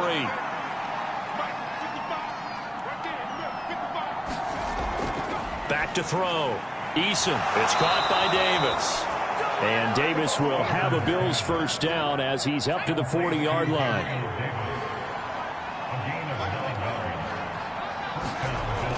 Looking to throw. Eason. He's got the connection over the middle to Diggs. They'll give him 4 yards there, and it's second down. It's a game of matchups, and that's why you take your receivers and move them around a bunch, especially your best guys. And when they work out of the slot, you often hear the coaches talk about how great it is because it gives you a two-way go. You can break out or you can... And he'll be taken down by the Bengal pressure. Miles Murphy in there to take him down on what will take us to the 2-minute warning. Coming up at the half, we remind you that we're going to do what we've done all year. We'll get you down to Jonathan Coachman in Orlando. Coach will have the lowdown of what's going on here in this wild card weekend as we begin the road to the upcoming Super Bowl. Now the Bengals going to use the first of their timeouts. So as they talk it over, we step aside. The Bills send the punter out as he's on to punt for the 4th time tonight.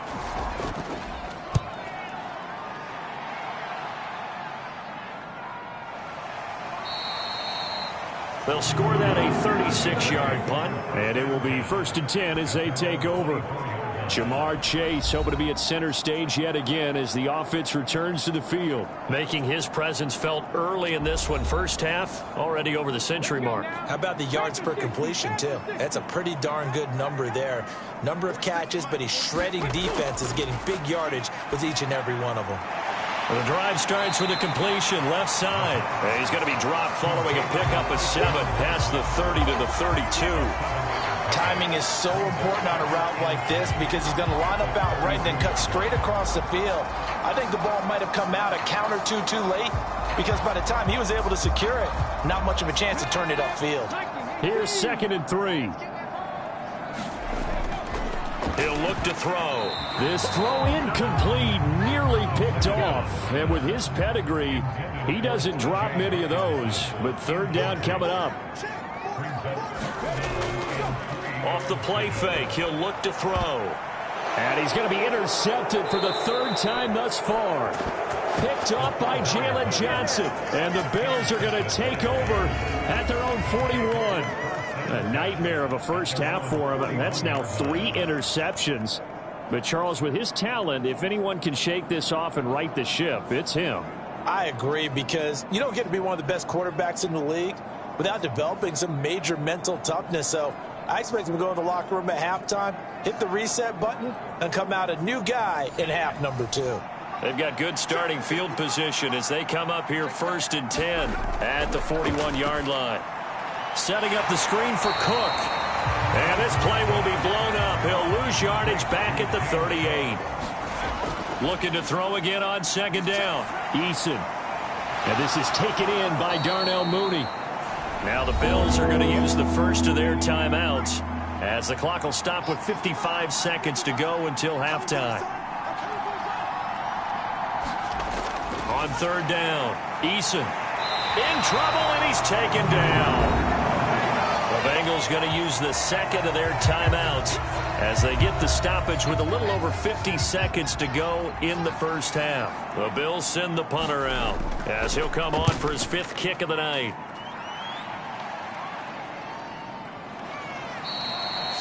.33 yards is the distance on the punt there.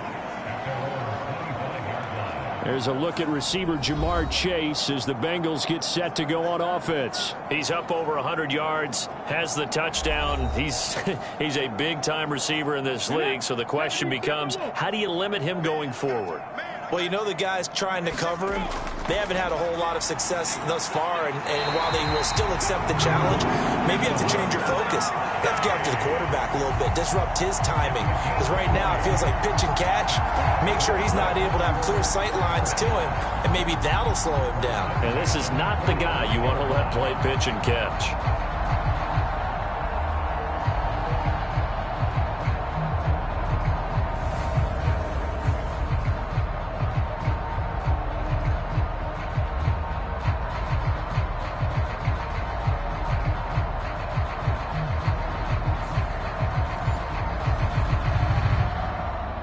The big play to start him out has him at the 45 already.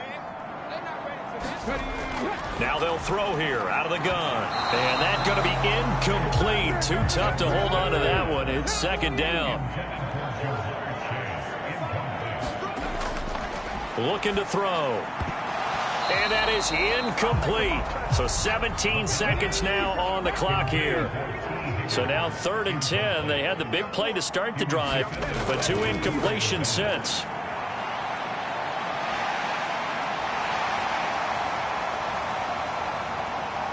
And he'll go down here at the 12-yard line. Now a timeout. 7 seconds left in the first half.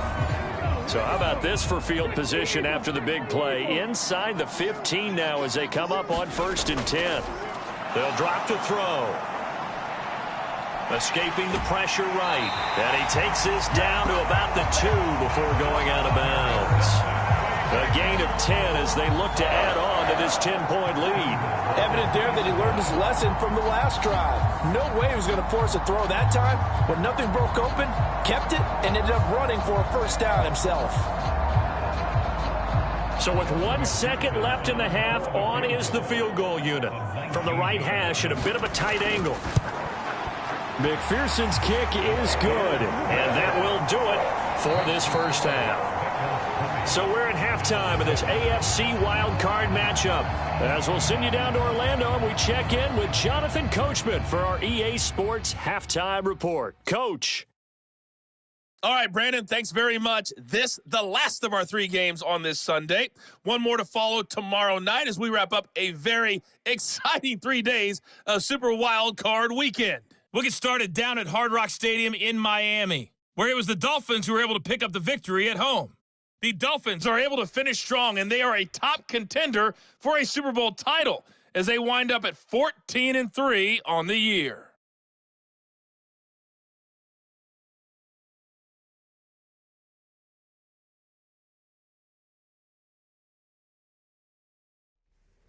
All right, Coach, thanks very much. Fine work as always as we welcome you back for quarter number 3. Both teams trying to avoid being one and done in these playoffs as we start the second half of this AFC wildcard game.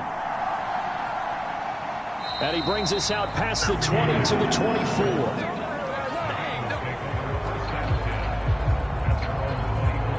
The Bengal offense now with a football first here to begin quarter number 3. And they've got the lead, CD. What do you expect from them in this second half? Well, I like what they were able to do on the ground in the first half because they had a lot of success running the ball, and I certainly think we'll see more of that. But I'd keep an eye on that defense, and I think their coaches up in the box will do the exact same thing. If they start to see 1 or 2 guys start to creep towards the line of scrimmage, that'll be licensed to take some shots downfield. Here's a 2nd and 7. Firing quickly, but it's incomplete. They head to the line facing a 3rd and 7 following the incompletion on 2nd down. They're going to look to throw. And he'll be touched down here, but not before he does pick up the first. It's an 8-yard pickup and leads to a new set of downs. Well, we're used to seeing the guy that you consider the number 1 receiver double covered, but how about this guy? He's double covered and finds a way to make the play for a first down. That's how you increase your Madden rating, right? No doubt about that at all. And you know something? I think we'll hear about that from him soon. Ball up to the 35 now as they come up on 1st and 10. Now a give up the middle to Williams. And he'll take this ahead for about 4. 2nd down coming up.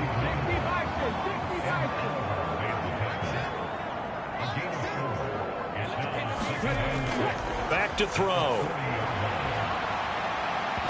And that's going to be incomplete. An incomplete pass on that last play, and that means they'll need to come up with something here on 3rd down. Now back to throw. Work in the middle of the field, and he's got a man complete. And he's going to have the Bengals first down as they're able to get the 3rd down conversion. You can see the time and effort and thought that they put into their passing game because it was evident right there. It looks like a simple pitch and catch, but you and I both know that they have planned for this and worked hard to make it happen.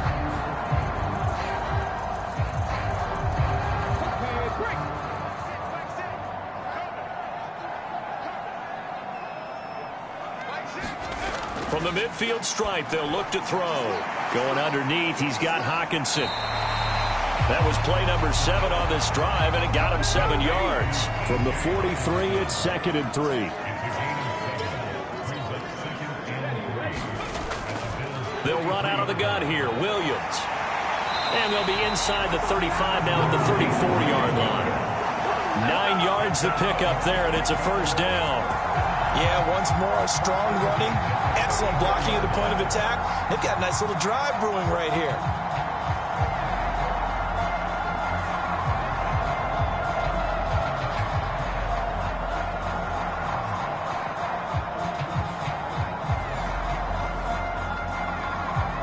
From the 34 now, here's 1st and 10.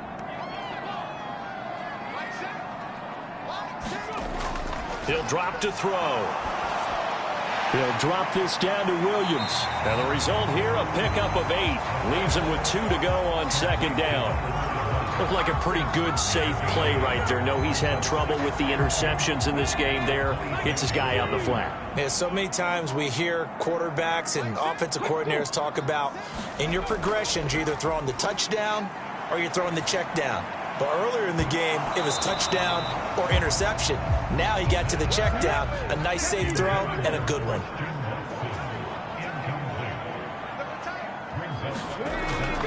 They'll try and run for it. Here's Williams. And he'll lose yardage here, going down back at the 28.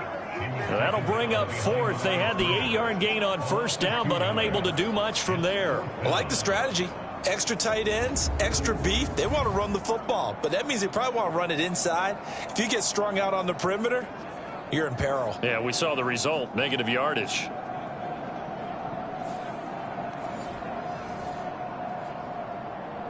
Evan McPherson out for the Bengal field goal. From the right hash, this from 45 yards away. McPherson's kick is good, and that will extend their lead even further.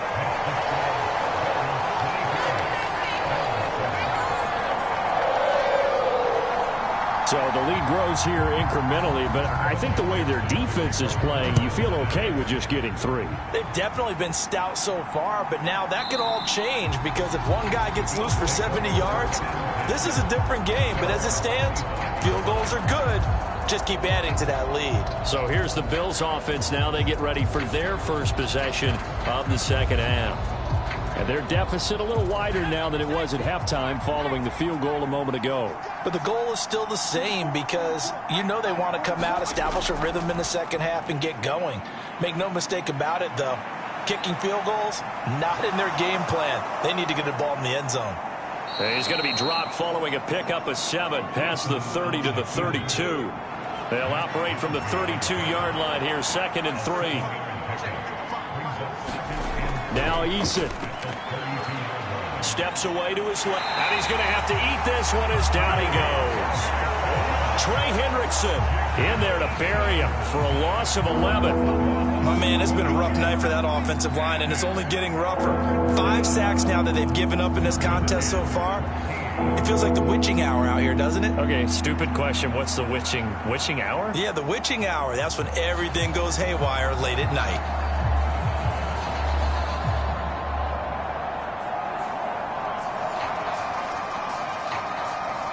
These guys have punted 4 times already, and they're staring at a 5th, barring a conversion here on 3rd down.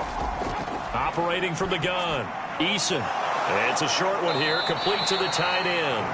And he'll be brought down at the 28, and that is well short of the 1st. That'll go for a gain of 7, and that's going to make it 4th down. And Brandon, as you know, sometimes it's a lot tougher to run with these tight ends nowadays in the NFL. They're just bigger wide receivers. He lined up on the left side of the formation, ran a drag route across the field, and tried to work his way open. He was able to make the catch, but the defenders were there, couldn't do a whole lot with it afterwards. And a fair catch called for and made just inside the 35-yard line. They'll call that a 33-yard punt with no return. And they will take over 1st and 10. Now the Cincinnati offense ready to see what they can do here. And they're not going to play this conservative, I don't think. They had the field goal last time, and they're up, but they're looking to put a drive in the end zone. Oh, I agree with you totally. No one goes out on the field and says, all right, let's just settle for 3, except in certain situations, trying to ice a game, that sort of deal. Most of the time, it's end zone, and that's what you're thinking, and I believe that's exactly what they're thinking as they begin this one. Yeah, no quarterback ever goes out there saying, hey, let's get 3, right? Not one that I've ever met. And able to get this one across the 45 before he's brought down. 12 yards that time, and it's Cincinnati first down. We use the word relentless a lot with guys who are aggressive on the field. In this case, it really fits, doesn't it? How about his ability to break tackles and his feet never stop moving?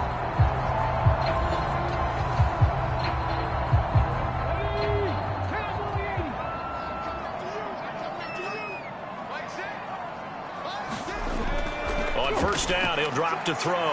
Quick slant to Watson. And they'll get him down as he's inside the 40.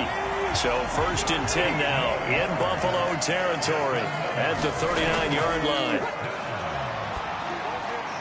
The throw over the middle taken in, and he's taken down inside the 30. They get 10 more there, and I believe that'll be enough for another first down. It will.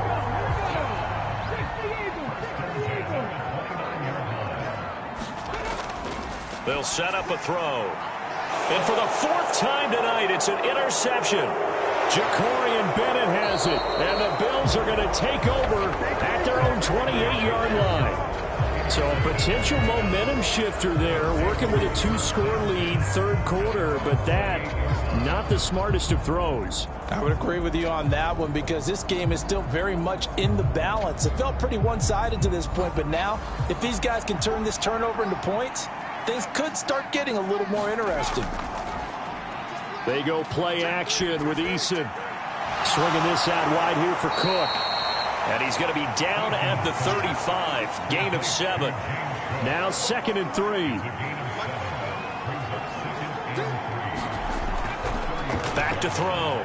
Eason. And he can't get rid of it. He's taken down. Call it a loss of 5. A big sack to bring up 3rd down. I don't know what else can be said about this pass rush. They have been sensational. CD, that is now 6 sacks for them. And how many times do we talk to offensive coordinators and they say a sack as a result of everyone on offense not doing their job? But let's be honest about this one. This is the offensive line unable to counter the pass rush. They've been teeing off all game long. To throw on 3rd down, Eason. And that's going to be incomplete. The contact there enough to jar that ball free, and it brings up 4th down. So they're forced to punt on 4th as this one's away. And a fair catch signaled for and taken successfully. It's just a 32-yard punt with no return. The Bengal offense now gets set to head back out onto the field. Not an ideal way to end their previous drive. They threw the interception, Charles, after they had built up some momentum. They were moving the football, but something to at least build on for this offense as they run back out here. Yeah, you're right about that. Up until that last play, everything was working pretty well for this offense, gaining chunks of yardage, getting first downs, really making a push for the end zone, and looked like they had a nice rhythm going. Now you got to have a short memory here. Don't focus on the interception. Focus on what came before it and get back to it. On play action, they'll throw. That's taken in by Higgins. And they're well past midfield, just a yard or 2 shy of the 40. His 5th catch tonight, and it's good for a first down. Well, one of the ways the quarterbacks keep all the receivers alive in a play, never lock in on any one guy. Make sure you keep your eyes moving, scan the field. And here he finds the open guy for a nice pickup. So they go from one 42-yard line to the other as they come up now 1st and 10. Back to throw here. Flush to his right. And he works it past the 30, almost to the 25. A nice job there on the escape and scramble. A first down, a 16-yard gain. This is a rarity in the NFL, a 100-yard game on the ground for a quarterback. Even as those passers get more athletic and mobile, we only see about 5 of these a season. It takes a special set of circumstances for it to happen, and of course, a special player. Now a 10th carry. Here's Williams. And nowhere to run on the interior of that defensive line. He'll get back only to the line of scrimmage. Brought down by Ed Oliver. What an advantage having an elite guy in the middle of the defensive line, because not only does he take up the space and let the linebackers run free, but he can also make plays himself, as we just saw there.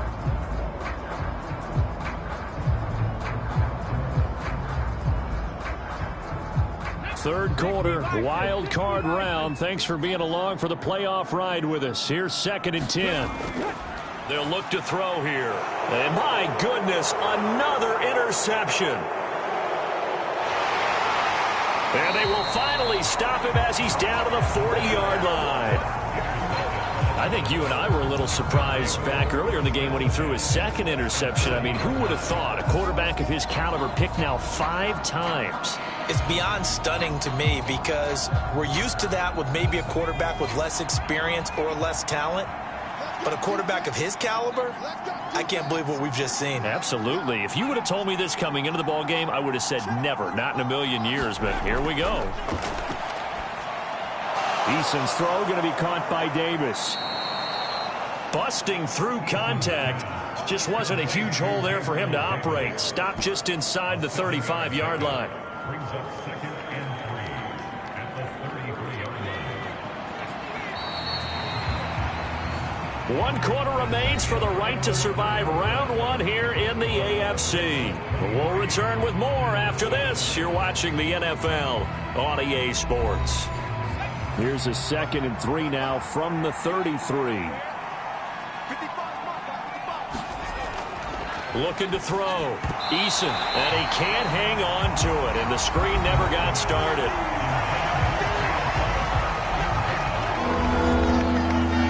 The Bills on 3rd down. Just a 20% success rate at 2 of 10. Here it's 3rd and 3. They'll run it. Here's Cook. And he's going to get the 1st down as they bring him down at the 23. It's a 9-yard gain, and it'll keep the drive moving.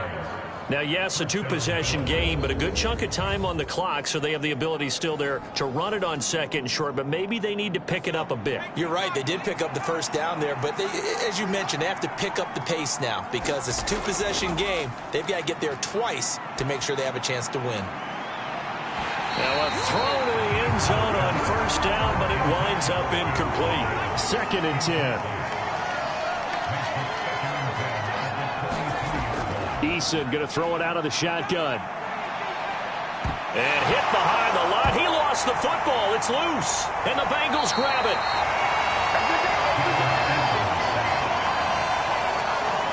So he went out of the pocket left, and then things got dicey. And what often happens is when they get outside, they want to keep their eyes downfield in order to try and complete a pass. But when they try to make a play, they've got to get their footwork involved, and that can really mess them up as well. And in this case, nothing went right, and the ball got knocked free. The Cincy offense about ready to go here on their next drive. And they are looking good. A 2-score lead here in this 4th quarter as they hope to capture a spot in the divisional round next weekend. A gain of 11 to kick off the drive, and it's a quick 1st down. And I think we can get used to seeing more of that in this 4th quarter, especially if they're having success on the ground like they did there. Yeah, I think back when we met with the head coach in preseason, and all he talked about was building a bully. And I think it was this situation he was envisioning. Trying to ice a game, plenty of time left, but being able to give the ball to his big runner and pound away and try and finish off a game. And a good physical run that time. He's going to wind up gaining 5 on that one. Now 2nd and 5.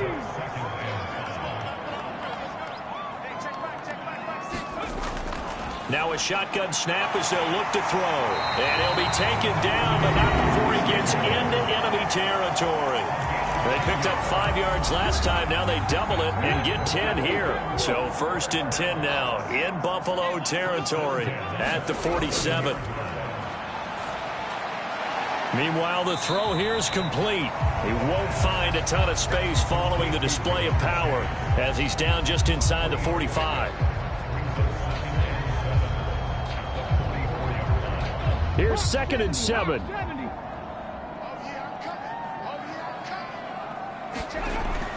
They'll look to throw. And he will slide to a stop. He does have the first down. A nice pickup there of 11 yards, and it'll move the sticks. At this point, this offense feels like they could just roll out anything, and it would work.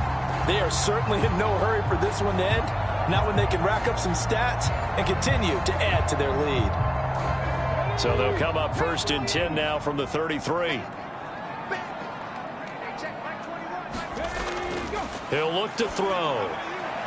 Looking for Chase on the out route. He's got him.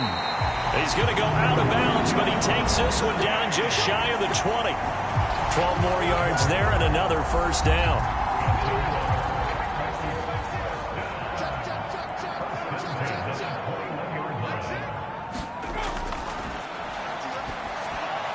This pass complete to Higgins. This will be stopped about 2 yards shy of the marker. 8-yard gain, 2nd and 2. That's now 4 completions in a row. A good bounce back following the interception last drive. Certainly not letting it affect him, that's for sure. And we all know interceptions are going to happen. So the big trick, don't let it affect you going forward. Most of the good quarterbacks, they just tell the ball boy, get that one out of the rotation, give me a fresh ball, and let's go. He's got his offense moving again. Now that screen there on 2nd down certainly didn't develop how they had hoped. Is that one they should have even tried, or is that one the quarterback sticks in his pocket? I think the latter. I like what you said there, because trying is one thing. We can second guess just about every call. But in this case, when you realize that it's broken down, just throw it at the feet of your intended receiver so that no one can pick it off, right? You don't have the ball tipped up in the air, and you come back and try and pick up the first down on 3rd down. That way you don't lose any yardage.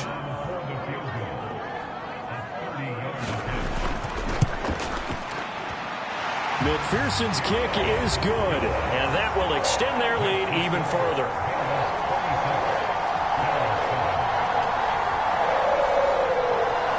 So that almost certainly the final piece to this puzzle, a 3-score lead. I don't think there's any coming back from there. But you know, normally I'd get on you for giving up on the game right here, but I do think you're right in this case. This late in the game, 2 scores is tough enough. 3, I'm with you. That seems out of the question. Buffalo offense back out ready to go. And they are most likely staring at a cold end to their season here in this wild card round. Nothing has gone right so far, and they are, to be frank, in desperation mode now as they begin with a 1st and 10. Eason. And Cook has it, left side. And this one will go to the 28-yard line. This 2nd and 4.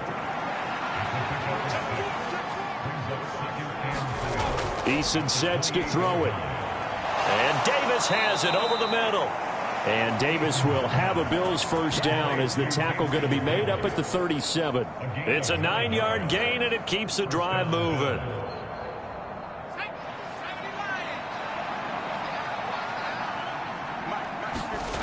First and 10, Eason. That's complete to Justin Jefferson. And getting this just shy of midfield, they'll spot it at the 49.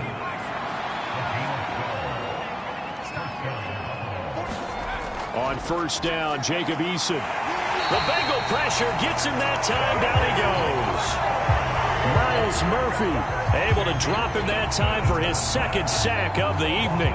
You can just see it in their body language. They're starting to see victory on the horizon now, and if it comes to fruition, they got to give a game ball to the front 7. Defensive line has taken charge and controlled this game. Face a challenge of stopping this opposing offense, and they've done so with ease. So give them 5 yards there on the pitch and catch. And that's going to lead to a 3rd and 11. They're backed up here. Tough spot, needing 11 yards to pick up the first. He's got it complete to Diggs, right side. And he'll only get this to about the 44 as they stop him short of the line to gain. That'll give him 8 that time, and it'll be 4th down.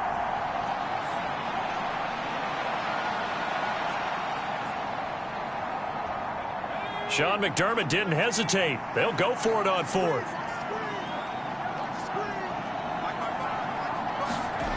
Eason going to try and throw for it. That is caught. And he gets it inside the 35 and just shy of the 30.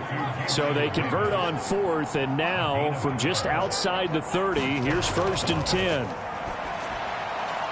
Eason's throw taken in by Diggs. And inside the 20 before he's brought down. 15 more there, and they're on a roll. It's another first down. This defense has certainly had an outstanding second half, haven't they? I know they just gave up a first down there, and for the offense, they're hoping that that's something that they can jumpstart with and maybe start to move the ball a little bit better. But it's been tough sledding for them here the entire second half. First down, here's the run with Cook. And he'll be stopped after a gain of only a couple down to the 15-yard line. Second down and 8. Here's Eason to throw. And he'll slide to a halt here, still a little shy of the first down marker. 3rd and 2.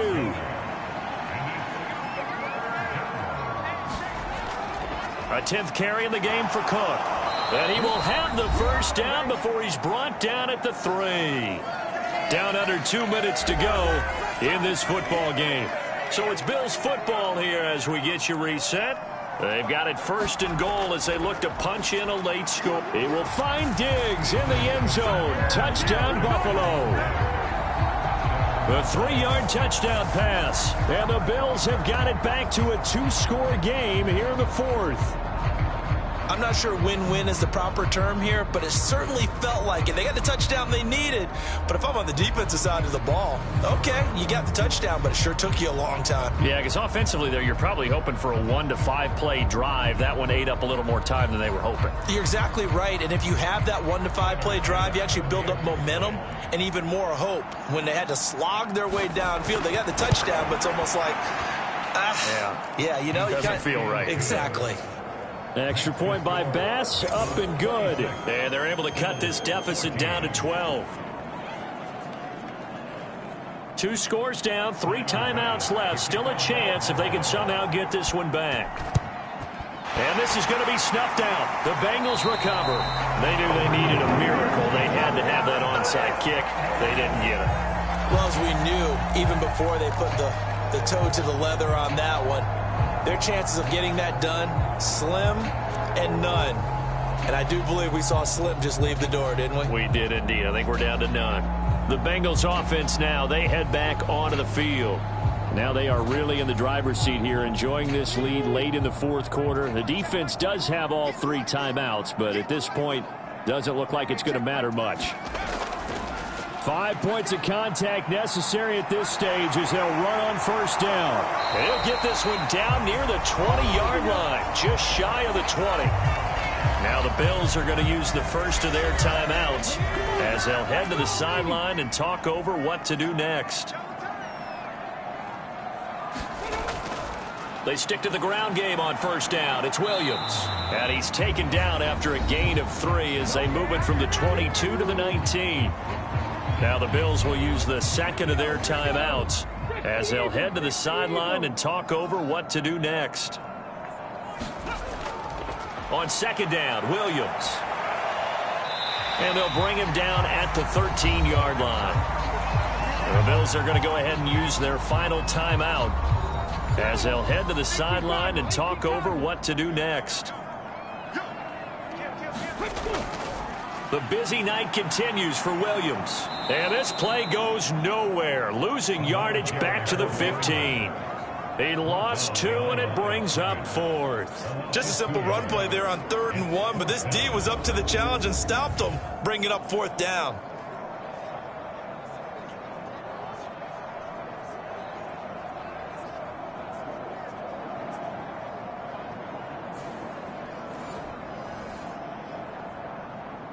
Evan McPherson out for the Bengal field goal. From the left hash, just a 32-yard attempt.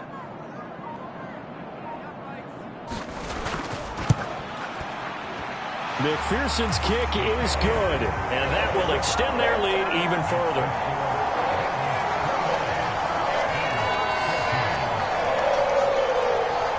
So they settle for just the 3, but clearly right now anything helps trying to salt this one away in the 4th. Without a doubt, obviously a touchdown probably would have been the final nail to finish this thing off, but they still ate up time, got points. So while it's not mission accomplished, it's darn close. And a decent return out to the 27-yard line. So the Bills now down by 15. A little under 50 seconds to go. It's certainly a tough situation on the road, needing 2 scores to stay alive in the playoffs as they come up 1st and 10. Now Eason. That's complete. It's Cook. And he's able to get out to the 32, brought down there. Here comes 2nd down and 5. And that's complete to Davis. And he'll be taken down, but not before they work it across midfield. Here's 1st down. Got his man complete over the middle. It's Cook. And the Bengals going to live to fight another week as we say thanks for watching and so long, everybody.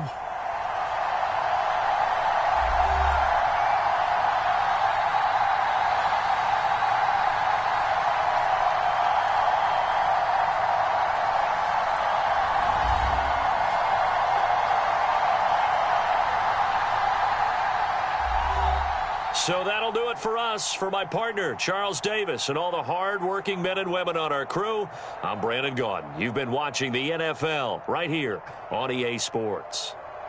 It's a win for the Bengals as we say so long from Cincinnati.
Tonight, from Ford Field in Detroit,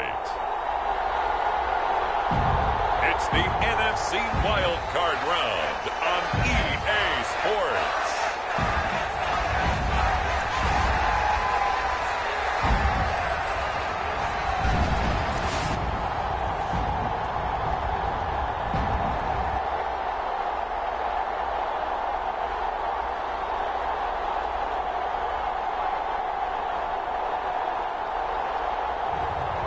It's the Detroit Lions taking on the Philadelphia Eagles.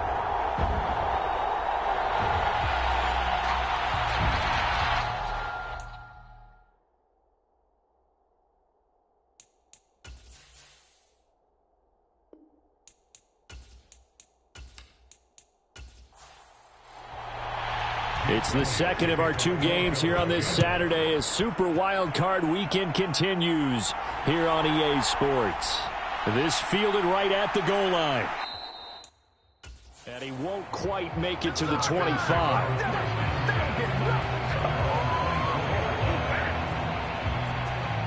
So here are the Lions now coming out for their opening drive. And they will be led out by their 6'4" quarterback. And we can talk all we want about football being a team game and leaning on different parts and aspects in order to get it done. And that's entirely true during the regular season. Some weeks it's the defense, the special teams, running the football. But in the playoffs, all the pressure reverts to the quarterback, and he has to play well and play at a really high level in order for his team to win. Eagle pressure, too much this time. Down he goes. Kalijah Kancey. Credit him with a sack as he buries him for a loss of 10. How about the defense there trying to set the tone on the very first play of the game?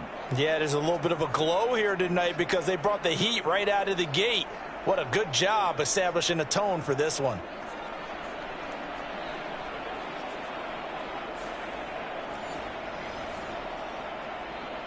So a tough early challenge here, 2nd and long after the sack. Back to throw. Here's Richardson. Throwing right, and that's complete. A big gain there after going backwards, and that'll lead to a 3rd down. An early test for this defense. Here we go on 3rd and inches. And they'll try and run for it with Gainwell. And he gets it to the 34. Good enough for the first. Didn't get it by much, but bottom line got the first down. Avoiding that 3 and out. How vital is that on the first drive? To me, it's like the first round of a boxing match. You know, it may not mean much right then and there, but you'd rather not lose it, right? So you want to go ahead and get it, kind of establish something early, and hope it can carry through.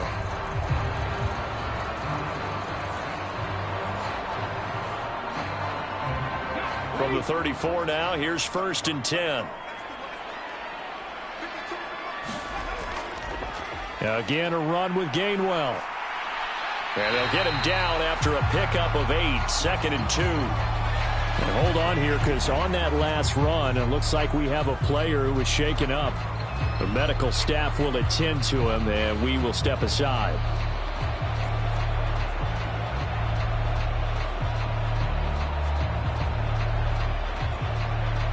And from the 42 now, here's 2nd and 2.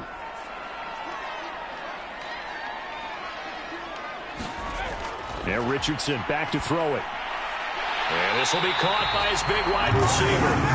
His 2nd catch of this wild card game, and it goes for a 1st down. From the shotgun, Richardson. Firing quickly here, and that's complete. It'll be a gain of 5, and it'll be 2nd down. From the gun, a give to Gainwell. And he is met at the line of scrimmage, and he goes down right there. And on 3rd and 5, this will be the 8th play of the drive. Richardson looking to throw this.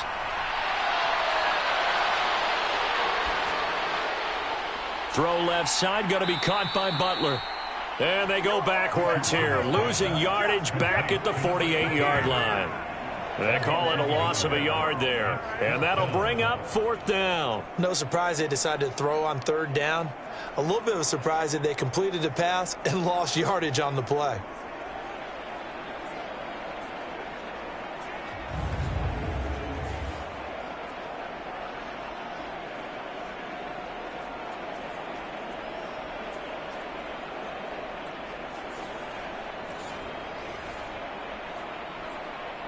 On 4th down, on is Corey Bojorquez to punt.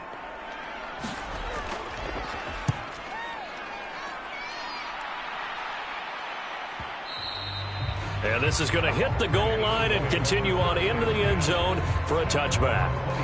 Philly's offense getting ready, and Jalen Hurts ready to lead them. The 2nd-round pick who started his career at Alabama, then finished with an electric senior season at Oklahoma. And he comes into this wild card round off of a really good regular season, better than 30 touchdown passes. And he said he feels like he can take some shots against the secondary. In fact, in our meeting, he said not only can he take shots, he expects to do it early. On 1st and 10, it's Hurts. Flushed out right, and he stopped right at the 25 after a gain of 5.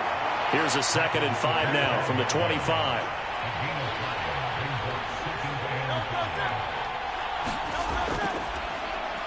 Straight ahead, Etienne. And he's upended after a gain of 2 out to the 27. But not much on that run, Charles.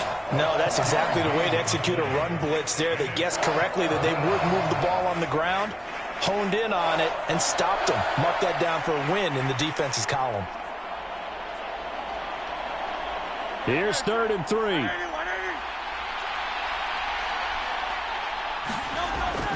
They'll run with Etienne. And he's able to get it to the 31, and that's enough for the first. It's a gain of 4 there, and it gives him a new set of downs. A lot depended on the spot there, and he got it. But it wasn't by much, was it? I remember Coach Madden talking about, depending on which foot the official used, that would tell you whether you got the first down or not. You want that upfield foot to be the one that spots the ball, don't you? And you and I have the luxury of a couple extra views here in the booth, and he did get it, but not by much. On 1st and 10, it's Etienne. And the result here, a pickup of 8. Leaves him with 2 to go on 2nd down. Clock rolling as we hit the midway point of this first quarter. On 2nd down, a run with Etienne. And he'll go down right around the 47 this time. 7 yards there and a first down. 2nd and 2 is prime time for a little bit of a gamble, isn't it? Open up the playbook, go play action, toss that bad boy deep. But in this situation, go ahead and give it to your back. Let him pick up a first down. Keep the sticks moving. A couple of first downs on the drive already, as they'll go from the 47 now on 1st down. Another tote for Etienne. And he's going to get it across the midfield stripe into Lion territory. Here now, 2nd and 4.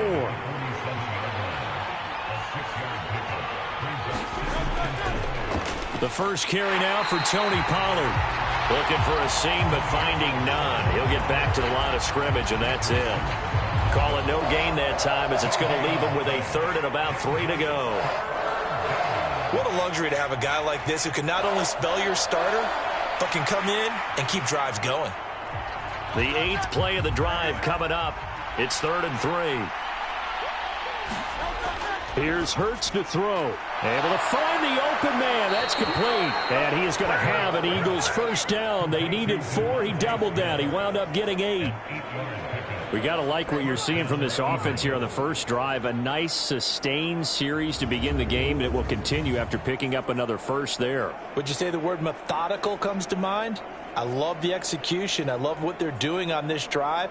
They're controlling the ball, controlling the game, controlling the clock. So from the 39 now, they'll come up on a 1st and 10.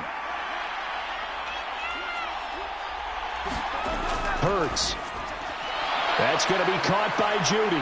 And he's going to get this inside the 30.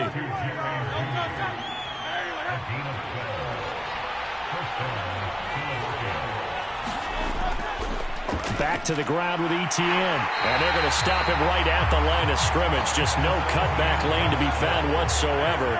2nd and 10.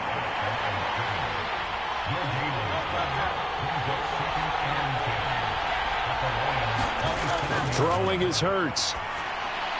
Open man, he completes it to Judy. And it's going to be another first down as they'll get him to the ground at the Lions' 13-yard line.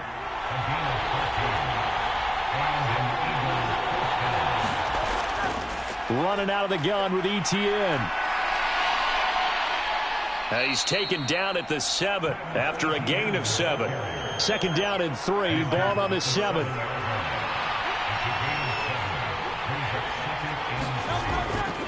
Handoff running left is ETN. And this is going to result in losing yardage.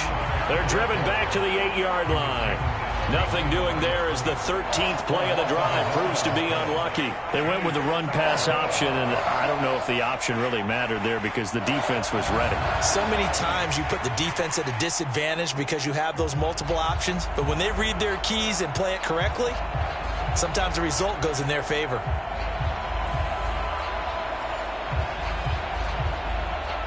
Third and 4.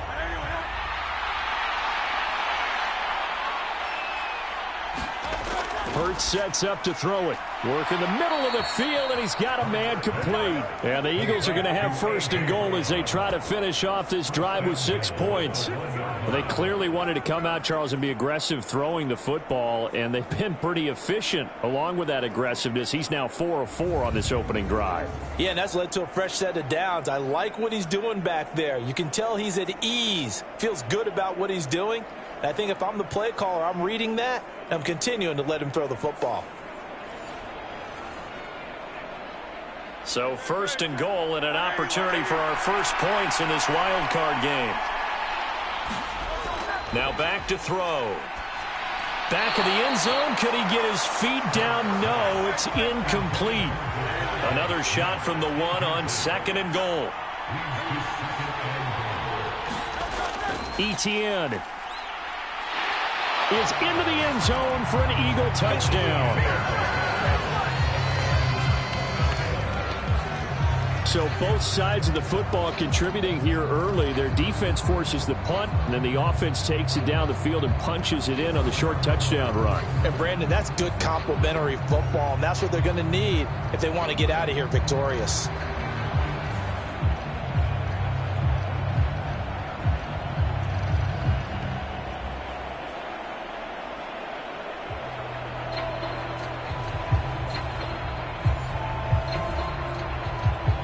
On for the extra point, Jake Elliott.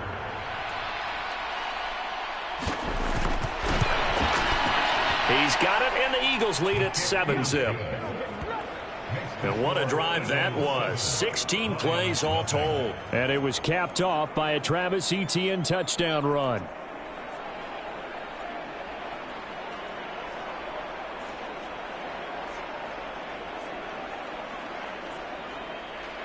Now after the touchdown, here's Elliott on to kick it away. Taken at the goal line. And he returns this to the 22.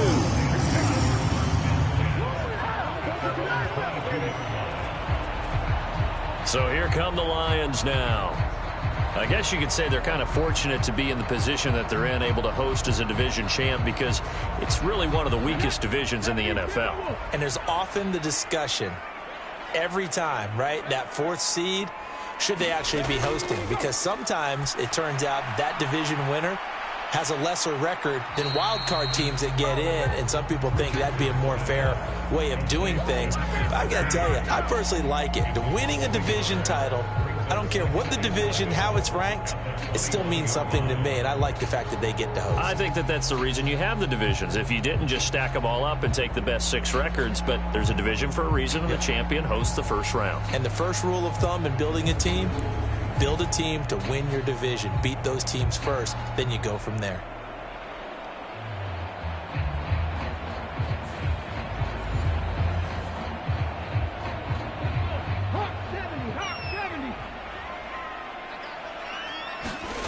Richardson working from the gun. And the timing a bit off that time as that one falls to the ground. An incomplete pass on that last play, and that means they'll need to come up with something here on 3rd down. Here's Richardson to throw. And he comes back with one complete. And a good tackle there right around the 30, stops him short of the first down. On 4th down on is Corey Bojorquez to punt. His first punt, 48 yards. This one looks equally as good.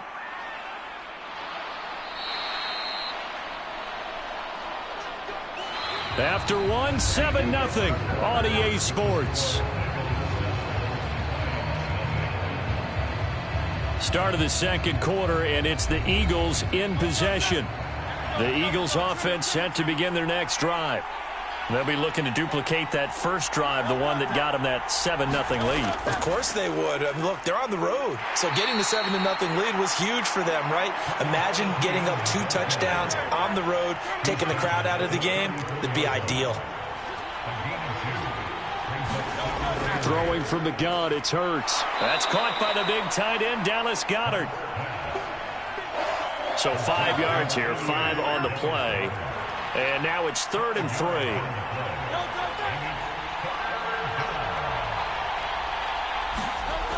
From the shotgun, he'll look to throw. He delivers another to Goddard, complete. Only able to gain a couple there, and that's going to bring up a 4th down. Out now is the punter, Braden Mann.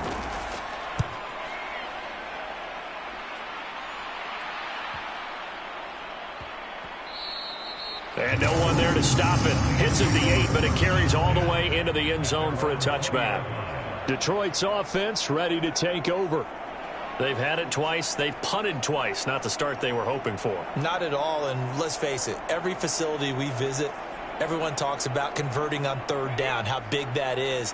In this situation, they've had to punt it away twice, so they're furiously going over things on the sidelines. What do we need to do to pick up a 1st down and change our momentum? And he stopped right at the 25 after a gain of 5. Here's a 2nd and 5 now from the 25.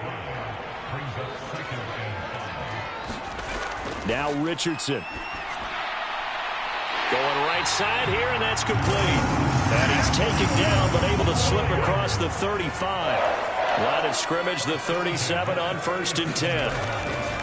Running right, this is Gainwell. And the running lane's non-existent in this first half as they'll stop him behind the line. He'll lose a yard there, and it's 2nd and 11. Plays like we just saw there, that's why they're up right now. And the defense, they're doing their job. Yeah, it starts with the guys up front. So when you talk with GMs who are putting together a team, a lot of them say we're going to build from the inside out, because if you control the line of scrimmage, you control the rest of the ball game, and that's what we're seeing here. They're actually playing in the offense's backfield, not necessarily just playing at the line of scrimmage. So after the loss of a yard, they'll look to push forward here on 2nd down and 11. Now it's Richardson.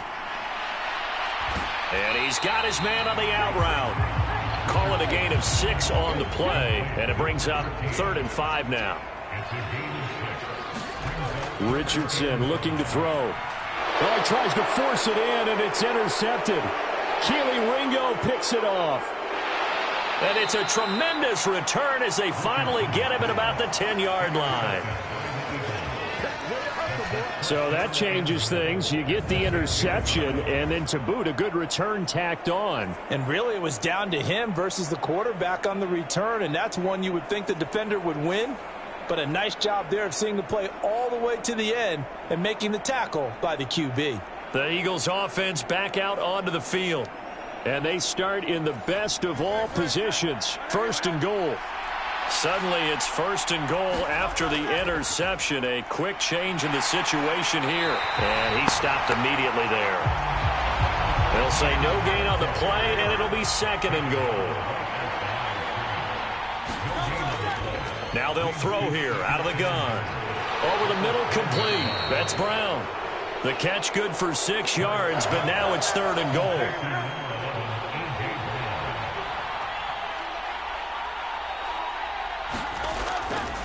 Looking to throw. And that's going to be caught for an Eagles touchdown. A.J. Brown from 3 yards out. And the Eagles go up by 2 touchdowns. On those slants, everything happens so quickly. What makes it work? the timing between the passer and the receiver. In this case, a slant route ordinarily is probably about 3 steps before you go on the slant. In this amount of time, I think it was a 2-step deal. Boom, put his foot in the ground and got inside for the pass. Got inside for the pass, got inside for the catch and the score. Elliott on for the extra point.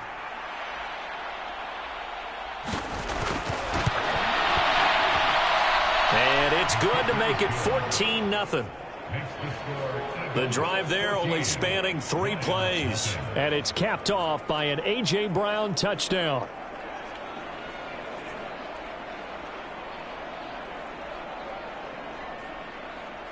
Now after the touchdown, here's Elliott on to kick it away.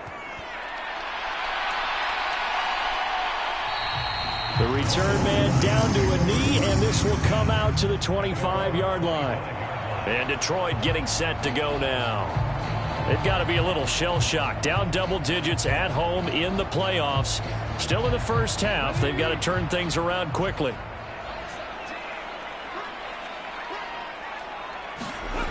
They go back to the air here after the INT on the last drive. Oh, leaping, and he makes the grab. And they work this well upfield across the 45. First catch of this wild card game for a 1,000-yard receiver in the regular season. He's got a first down, too. Well, these guys have definitely been outplayed in the first half, but I like their countenance. I like the way that they haven't panicked out there, the way they're carrying themselves. They were starting to move the ball, and what you have to do, maintain your poise and start to put together some drives.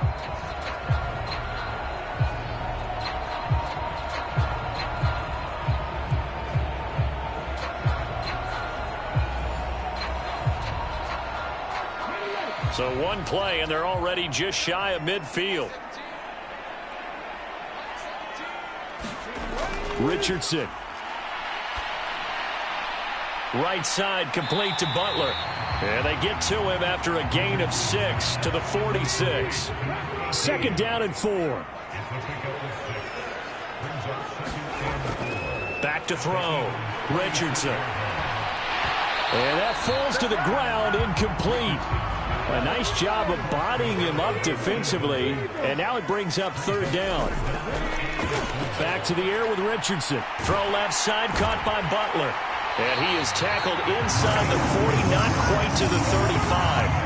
The Lions passing game in sync now. They've got another first down. Yeah, these are the types of plays they're going to need to hit on if they're going to get back into this game. It hasn't been the greatest of first halves, but this is a nice throw here on third down, and they keep the drive going.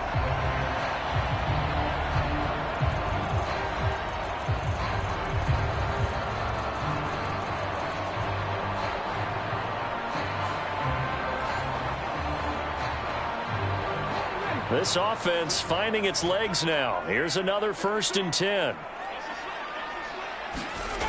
They'll stick with the passing game as he looks to throw. Throwing into traffic there, and that's complete. And brought down, but not before they're inside the 25. Back-to-back nice plays, 12 yards that time and a first down. And this offense has been a little slow to get going, but some signs of life here in this second quarter. They're moving it pretty good. And that helps the cause as well. Good yardage and another first down. Richardson to the air on first down. And this will be incomplete. Physical play on the football there, and it's second down. I know at times people think we use it too often, but you've got to be able to throw guys open. And when you read zone, you've got to stick it in there before your receiver gets to the next guy in the zone. Otherwise, you bring him into the play. And that's precisely what allowed that defense to disrupt the pass. Here's 2nd and 10. Up the middle they go. Bennett. And he's going to take this close to the first down marker as he stopped at the Eagle 16. The offense on third down tonight, 2 for 5 to this point. This time they face a 3rd and 2.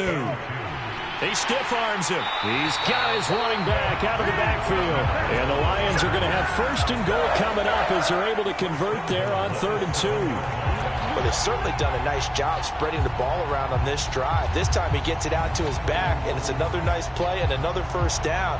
They've got the defense on their heels a little bit. They're reacting instead of being aggressive and making plays.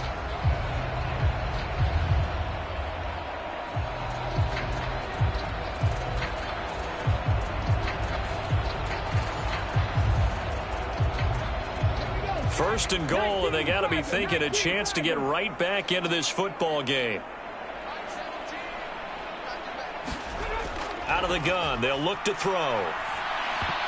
Toward the end zone, but that's going to wind up incomplete.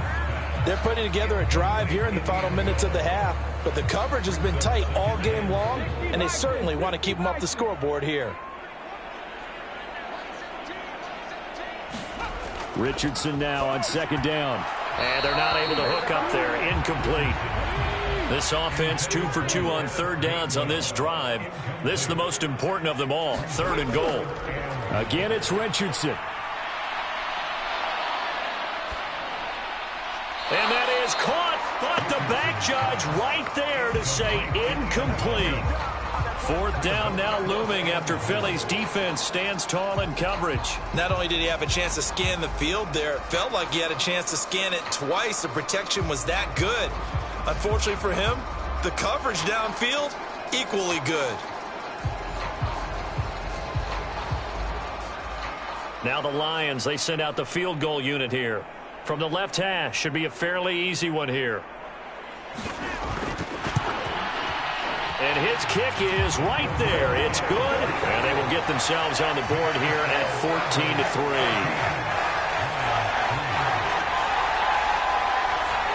So not exactly the response they were hoping for, but they'll take the 3 to at least get them on the score sheet. Yeah, now is not the time to panic. All is well, somewhat calm, only down 14-0.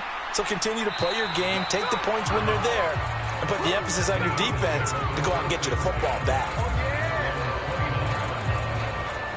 Here's the Philadelphia offensive unit now as they head out to take over possession. This drive here beginning probably with a pair of motivated groups. Remember, the offense scored a touchdown on their last time out. Looking to repeat that in Charles's defense. They were very frustrated after giving up 6 the last time on the field. And frankly, it's just a battle of wills in a lot of ways because you know they're both motivated. They both game plan for this drive, and they both have specific outcomes in mind. To me, it just comes down to who can execute better and which side can step up and assert its will over the other. Second down and a little more than a yard here. A shotgun snap and a give to Etienne. And he'll bring it up here to right at the 40-yard line. 2 yards on the pickup, and that's all they needed to move the sticks. 2nd and 1, and people want to run the football. This is where every back in the league is supposed to do exactly what we just saw there. Pick up the first down.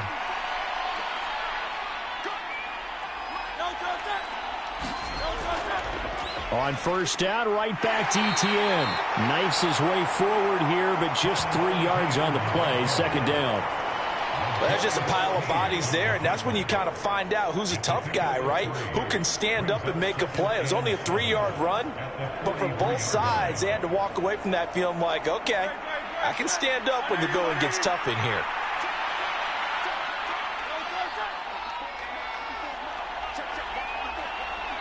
Two minutes to play here in this first half of the NFL playoffs. We remind you that coming up in 2 minutes' time, we'll hand you off to Orlando, where Jonathan Coachman will have highlights and analysis of this first half of action. Hurts throw here taken in as he's able to find Goddard. And it's going to be another first down as they'll get him to the ground at the Lions' 43. Back to throw here. Bind, and he can't find anywhere to go with it, and he goes down. It'll be a loss of 10, and it'll bring up second. Well, remember, they had the nice gain on the previous play, but they just gave a lot of it back right there on that sack. Yeah, they get the sack, get back some real estate. Felt like the type of play that could spark a defense and swing some momentum. Almost felt like a take that type of a play, didn't it, partner? So now 20 yards to go on second down after the sack. Work to be done. And he can't hang on to it, and the screen never got started. 7th play of this drive coming up, but a long way to go on third down. They'll set up a throw. This short throw caught by Goddard, and he's out of bounds just before the midfield stripe at the 49. And just 3 yards on the catch there. He couldn't get away. And that's going to make it 4th down. Here's Braden Mann now, as he'll kick it away for the second time.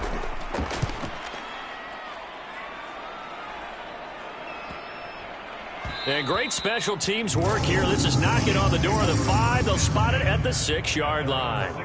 Absolutely love the flexibility of these punters. Their leg drive, able to get it way up in the air, and that allows their punt team to get down there and down it inside the 10 because they've had some time.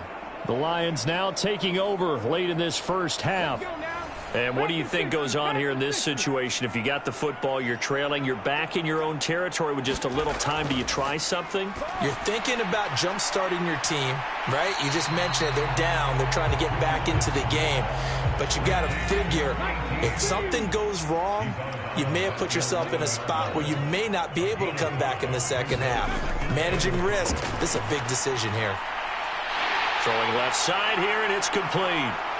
Now he's loose at the 40. And all the way down to the 33-yard line.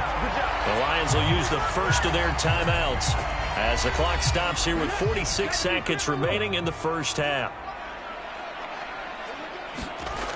1st and 10, it's Richardson. And that is incomplete. He couldn't hold on through the contact. Brings up 2nd down. And Richardson looks to throw once more. And this time he's got the hook up. It's complete. The Lions now going to use the second of their timeouts. So that means they're down to 1 remaining here as we head toward halftime. A 1st and 10 here, and you know, if they could just get 3 out of this, something about whittling it to a 1-score game at half that might provide a psychological boost. This will be a 5-yard pickup as they move it from the 20 to the 15. Well, that's what you're looking for when you want to throw the ball downfield. You want one of those guys who can play out on the perimeter, can play out wide, who can not only get open, but when they're covered, can uncover themselves downfield and create catches. Looking downfield, and that's caught right side. He's got his man. Sets him up nicely. 1st and goal. It was a pickup of 14. Boy, this is a well-orchestrated drive they've put together. You think back to how far they were backed up to start things out, but they've gone on a march since then, and now after that completion there, they've got a 1st and goal. 1st and goal, and they got to be thinking a chance to get right back into this football game. They'll look to throw again. And that is going to be incomplete as he led him a bit too much. I'm really liking what I'm seeing from this defense because their coverage has been playing at a shutdown level so far. Even backed up late, they're forcing incompletions and fighting to keep them out of the end zone as the first half winds down. And he's got his man. It's caught for a Lion touchdown. A great play there as the first half is winding down. And the Lions go coast to coast and finish the drive off with 6 points. Until that late score here in the second quarter, they only have the field goal, so that's just big to see that football get into the end zone. Yeah, when you look at the scoreboard now, nothing seems out of reach. They've been outplayed in the first half, but when the clock hits zeros as they head into the half, you know what I do as the head coach? What? I tell my team to sprint to the locker room to show that we've got the momentum and show that we're right back in this game. Extra point right down the middle, and that makes it a 14-10 ball game. So that drive takes them down the field in 8 plays. And it's capped off by a touchdown for the Lions.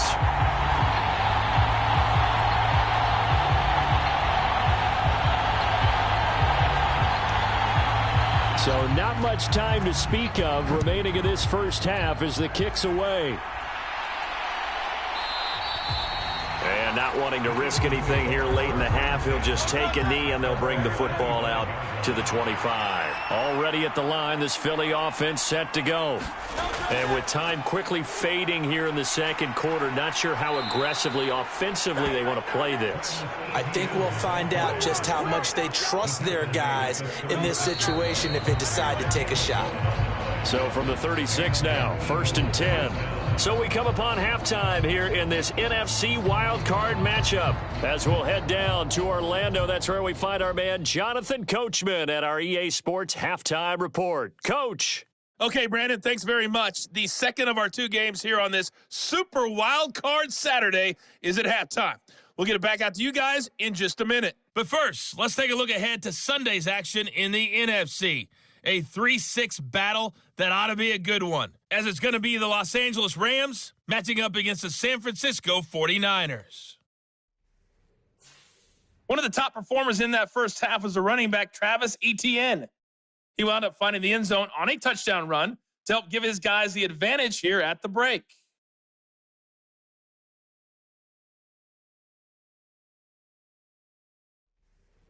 All right, Coach, thanks. Yeah, both teams likely to make some changes in what's been a closely fought battle to this point.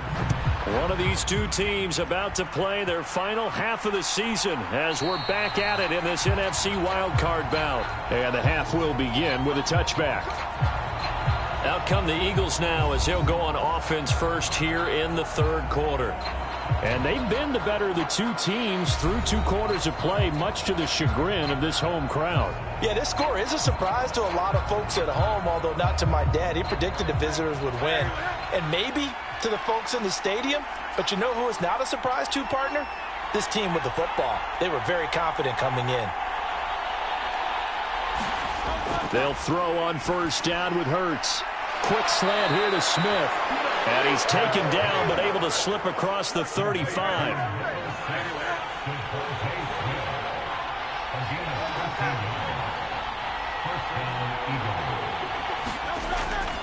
Off the play fake, here's Hurts.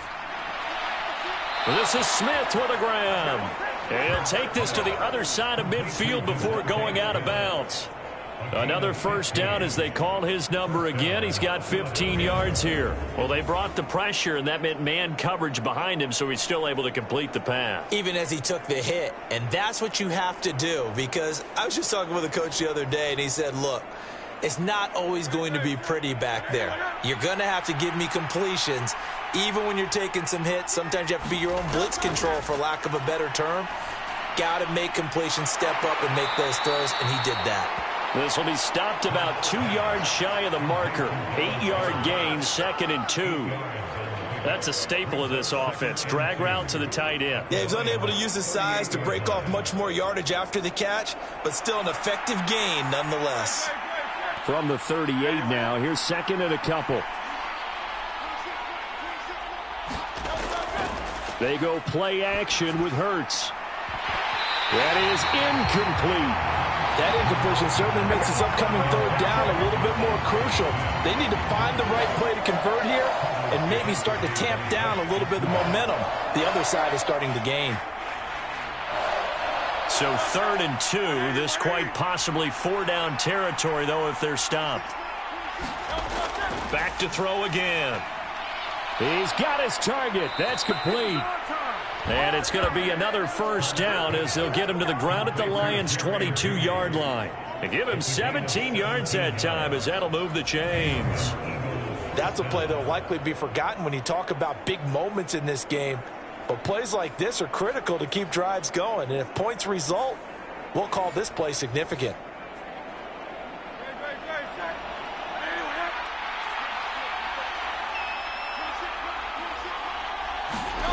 On first down, Hurts. He's got Dallas Goedert, his tight end, over the middle. Here's a 2nd and 5.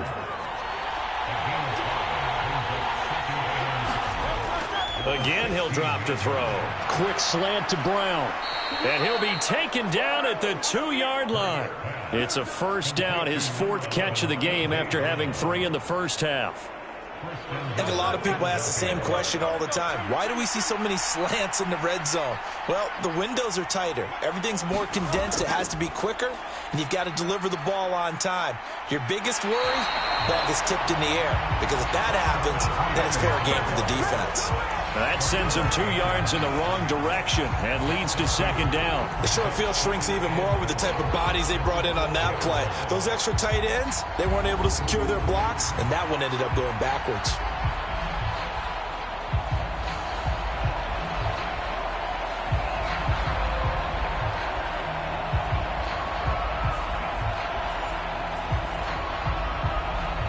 From back at the 4, here's 2nd and goal.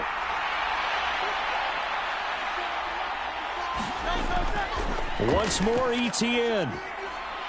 But he will go backwards as he's stopped for a loss.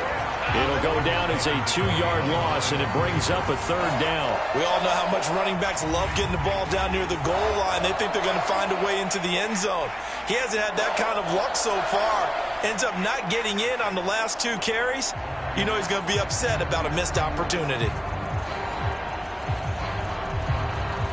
And now can they reverse the trend on 3rd and goal with the last 2 plays having gone backwards? They'll set up to throw. To the goal line, but it's incomplete. So Hurts is off, and on comes Jake Elliott for the Eagle field goal. From the right hash, and this one just a chippy. The kick by Elliott is good. And that moves him up by a touchdown now at 17-10. Well, looking at it from a defensive perspective, that keeps the deficit very, very manageable. You know, all things considered, not a bad job on the defensive side. I would say that you've pointed out something pretty good right there, and that is you actually have both sides happy with that exchange. You know, happy in quotes, of course. One team, hey, we've kept it within range. The other side saying, hey, we put points on the board and did stretch out the lead. Let's see how this one turns out. Yeah, still bottom line, though, 3 points for the opening drive of the 3rd quarter. So we get a look at the Lions offense as they get ready for their first possession of the 2nd half. You can just kind of sense the momentum turning here. It's 1st and 10. And they'll begin on the ground with Gainwell. Up past the 25 to the 26, a gain of 5. And before this 2nd down play, we'll get a whistle, a signal, and a timeout. And as the 2 teams talk it over on their respective sidelines, we take a break. And tackled down after a gain of 3. Leaves him with 1 yard to go on 3rd down.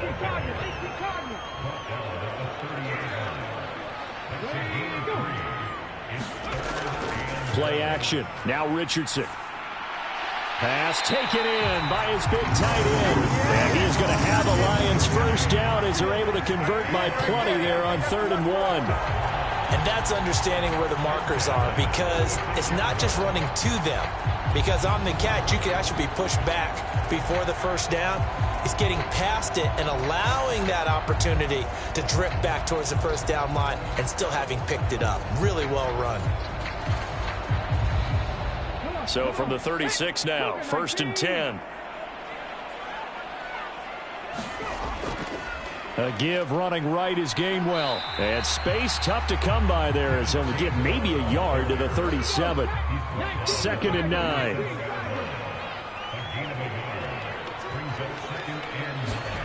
Back to throw. Here's Richardson. And that'll fall incomplete. He was hit just as he let that go. And now it's 3rd down. At this point in the 2nd half, one mistake on a forced throw could doom your chances of a comeback. So that's the right call there to just throw that one away. After an incomplete pass on 2nd down, that'll leave him trying to convert on 3rd and 9. Yeah, Richardson back to throw it. And this is going to be incomplete. Here comes the Lions punter now, as he'll come on to kick this one away.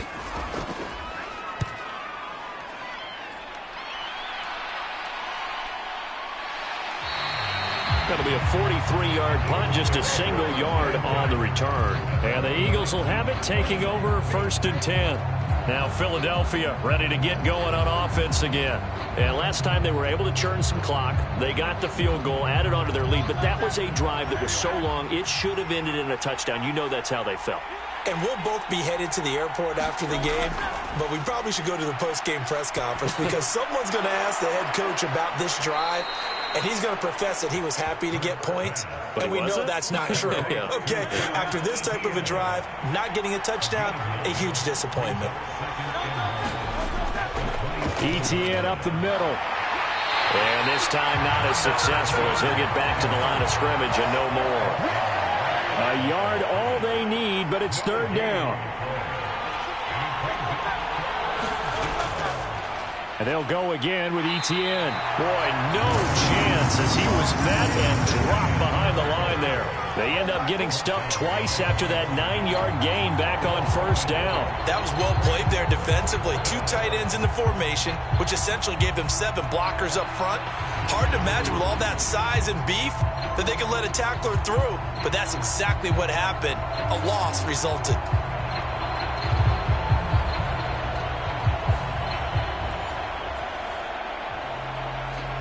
The Eagles send out their punter now as he's on here to punt it away. Averaging over 50 yards a punt so far as this one's away. So possession goes over here on the punt, and the Lions will take over. And Detroit back in possession of the football.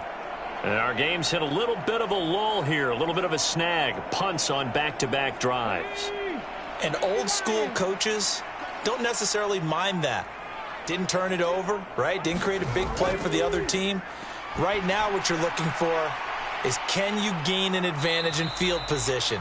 And that's what both teams are seeking right now. Yeah, they'll be seeking to gain that advantage here on this drive. They'll break the huddle, come up on 2nd and 8 at the 27-yard line. From the shotgun, Richardson. Pressure comes, and down he goes. The Eagles get there for the sack. The defense rising to the challenge and setting him back on the sack. Okay, I'm not sure you could actually draw up a better pass rush than that one right there. Nowhere to go outside. He had to keep backing up and backing up and backing up. Eventually dropped for a huge loss.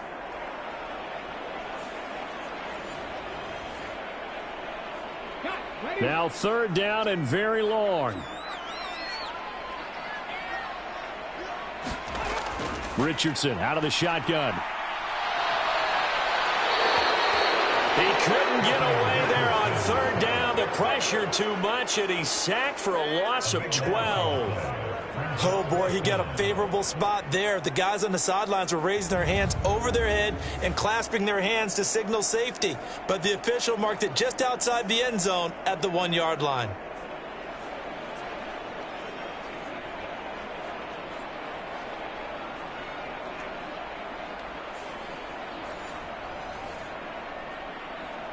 Here comes the Lions punter now as the drive goes backwards, so he's on to punt it away. And he's able to get it out quickly, and this is not a bad kick here. And he'll take it on this side of midfield. A nice return that time of about 14 yards. And the Eagles will have great starting field position here as they take over. Philadelphia getting set to take the field. This crew had to punt last time they had the ball, but when you've got a lead like this, you content to play the field position game? You are to an extent, especially if you like your defense, because you have the lead, you've been controlling the game. But why put them in a tougher spot? You want to get out there and get something done on offense and maybe take command of this game yourself. Here's a throw to his running back. It's complete. And he'll work it inside the 30 to the 29-yard line. So not quite a first down just yet as they come up on 2nd and less than a yard. Now left side, a completion to his tight end. And Goddard going to have an Eagles first down as he'll get this down to the 23. They get 6 on the pickup there as the drive will continue.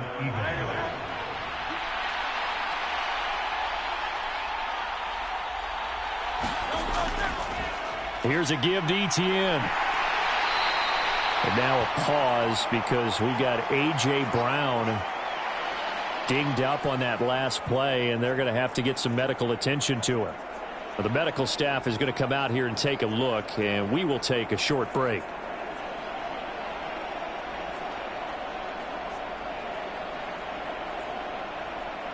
From the 17, here's 2nd and 4.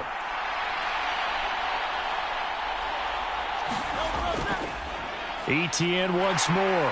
And they'll lose yardage here. Knocked back to the 19-yard line. It'll be a loss of a couple on the play, so now 3rd down coming up. I know they've got to be careful not to go to the well too often, but it's a fine line, isn't it? Because sometimes if you get success, you want to just keep pounding away. But no success there. They rallied quickly on the defensive end.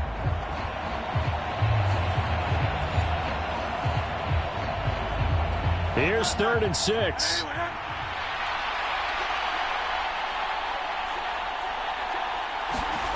Hurts. Work in the middle of the field, and he's got a man complete. And the Eagles are going to have 1st and goal as they try to finish off this drive with 6 points. To win any route, you've got to break down the defender, and that's exactly what happened here on this really nicely executed curl route.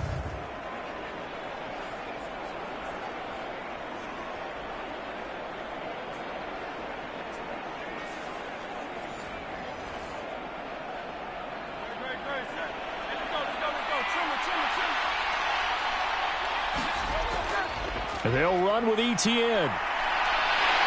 And he is into the end zone. Touchdown, Philadelphia. Travis Etienne. His second touchdown of the night. And the Eagles will add on to their lead here in the final minute of the third. Circle that drive because that might be one to remember. Well executed to give them a little cushion. Well, let's take it into the boxing ring. You talk about them commanding it, keeping the fight where they wanted to, whether it was in the center of the ring or putting them on the ropes because it was jab, jab, jab. And finally, the haymaker to put that drive away. Elliott good on the extra point, and the lead now up to 14. So the drive there took 6 plays. And it was capped off by a Travis Etienne touchdown run.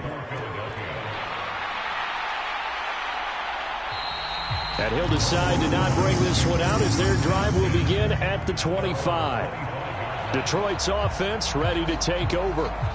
See if they can put this drive in the end zone, Charles, because it's been a little bit of a rough go at times. They've had to punt the football a ton in this ball game because of stalled-out drives. So are you saying that you're kind of tired of seeing the punter run out there and do his thing during this game? Is that what you're trying to say? Well, I mean, I'm okay with it. I have a feeling that this offense, they don't want to see the punter again. And frankly, the punter doesn't want to run out there anymore himself. He would love to see his offense put together a drive and give his leg a rest. So 2nd and 10 now here in the third quarter from Detroit. Richardson looking to throw this. Throw left side complete. That's Butler. And he's going to be dropped following a pickup of 7 past the 30 to the 32. 1 quarter remains in this NFC wild card matchup. This is the National Football League on EA Sports. Back now at Ford Field. The Lions on 3rd down. They're right at about the league average, 40%, 4 for 10. This time it's 3rd and 3. He's going to get that to his running back out of the backfield. And he is going to have a Lions first down. They needed 3. He doubled that. He got 6. Fourth quarter, every drive so critical, and you figure may only get one more shot after this, so a touchdown's imperative on this drive. It is, but you also have to think to yourself in play calling, don't hold anything back. Don't save it for the second touchdown. You got the first one for the second one to even matter. So signs of life in what's been a dormant offense in this second half. Here's 1st and 10. Straight ahead, it's Gainwell. And that one goes for about 6 as he's taken down just shy of the 45. From the 44 now, here's 2nd and 4. Richardson working from the gun. Rifles one, and that's going to be intercepted. Now inside the 25. And he takes this one back into the end zone, and the Eagles defense gets a pick-6 TD. CD, I think they were in nickel that time, which we see so often in today's NFL, and there it helped them net their first pick-6 of the contest. Nice eyes, good observation there, partner. You nailed it. This is a defense that likes to mix up and disguise coverages, but it did end up being one of their main packages, the nickel, that fooled them that time. And they made the most of the miscue with a nice return. Elliott now to add the extra point.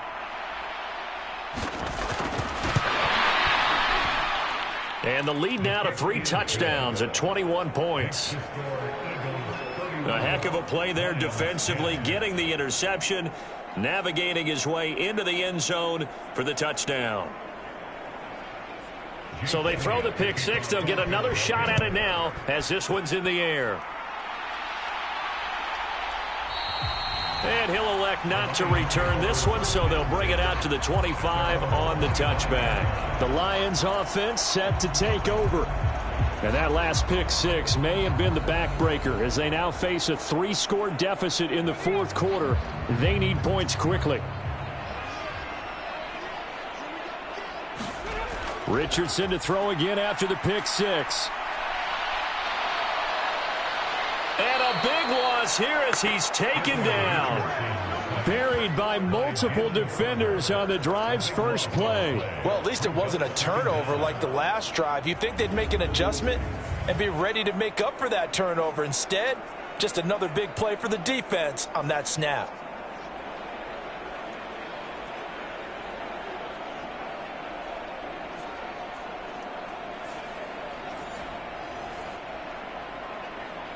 Pass protection has been a problem all night long as they come up facing second and a bundle.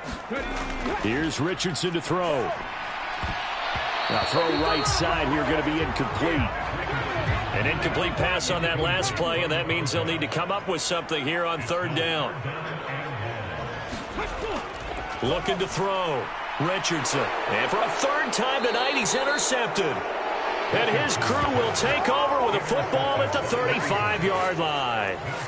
This spot in the fourth quarter with that deficit had to throw the football. Unfortunately, there's the risk of big turnover. And you know you're going to be throwing against nickel, dime, all sorts of exotic defenses, but you have to do it anyway. Ordinarily, you might want to run the football a little bit, try and get them out of it.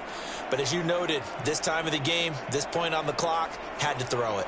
The Eagles coming out as they get ready. And, you know, both of us gave these guys a real shot coming in here, but I don't think anyone saw this on the road with this lead in the playoffs. They've looked good a lot of times this year. This is probably as good as they've looked. Well, it's been a textbook game for them because what you talk about as a visiting team is putting the pressure on the home team. And what puts more pressure on a home team than to be behind the entire game? Because the home crowd's there really for a coronation. They expect to win. And when you're behind, it takes the crowd out of the game, and then the crowd gets a little bit uncomfortable, maybe a little bit frustrated with the home team, and that gives you an extra advantage. So they've done it perfectly. Big lead, put everything back on the home team, and they're capitalizing on it. And right now, that crowd, silent. And he is going to have an Eagles first down as they're able to get the third down conversion. I definitely like the play call. You don't expect it on 3rd and 5, 3rd and 6, do you? You expect a pass play. Had a little courage there to call the run, and boy, they were successful.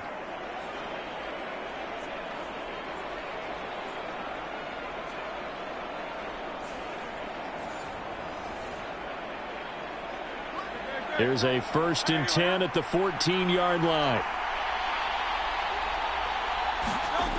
Throwing is Hurts. And they're going to get him. He's sacked back around the 28. The defense rising to the challenge and setting him back on the sack. Well, many times when you talk about mobile quarterbacks, you get the sense that they feel like they can get out of any bad situation. They keep moving around and trying to emulate guys like the Scrambler or the Dodger. Instead, they keep losing yardage and digging themselves a hole that they can't get out of. So after the sack, a scenario you certainly don't work on too often. 2nd and 24. A give running right, ETN. And they only get a yard back there. They'll be left with a 3rd down and long.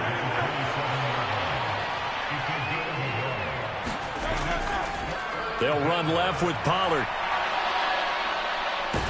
And he is out of bounds, but first he gets it inside the 10 to the 7. It'll be a 20-yard gain on the play, and it'll be 4th down. Now that's a big-time run. Lightning in a bottle, forget it. He exploded out of the bottle for that type of a pickup.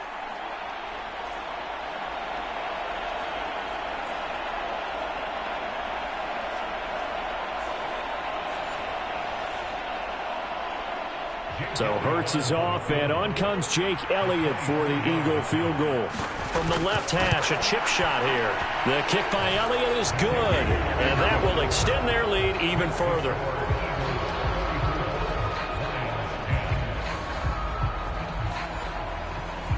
So they got the turnover, started with great field position, but in the end, the defense able to hold firm, and they only get 3 out of it.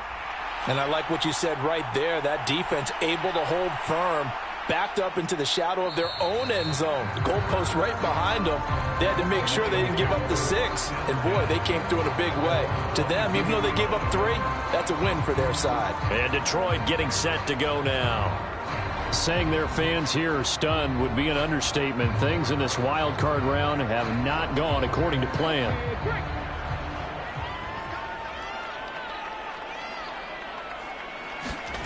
Trying to shake off the interception from the last drive. He'll look to throw. And a quick throw here, that's complete. And he'll be corralled right around the 34. From the 34 now, here's 1st and 10. Now Richardson.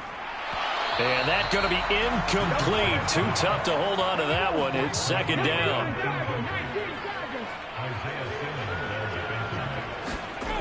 Now it's Richardson.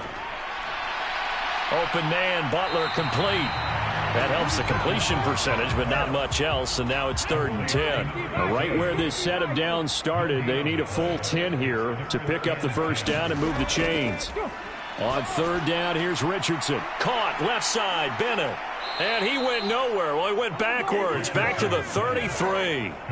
This will wind up a loss on the play, and that'll bring up 4th down. Did they maybe play that too safely on 3rd down? I know you don't want to just throw a ball blindly downfield, but that didn't help them a whole lot. I think they probably said if it's open, take the shot. If not, get something safe because we do have 4th down to try and pick it up. And they're indeed going to go for it here on 4th down.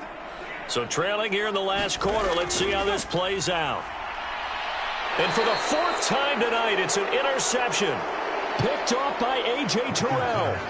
Well, I guess an interception at this point on 4th down is just as bad as an incomplete pass. Either way, the ball goes over to the other side. Yeah, it's a tough spot to be in this late in the game, and there's not a whole lot he can do there, and he winds up giving the ball away. The Eagles just about set to go to work on offense. And after the interception, they are sitting in an even better spot with the ball and a comfortable 4th quarter lead.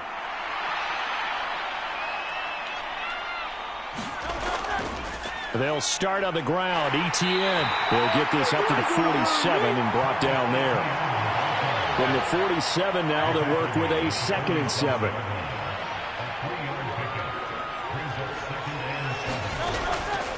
Another tote for Etienne. And he'll be taken down at the 44-yard line. 87 yards on the ground for him now as he has gotten better, really, as the night's gone on. And that's a nice pickup of a 1st down on that 2nd down run. And at that yardage gained, they can run that play on any down.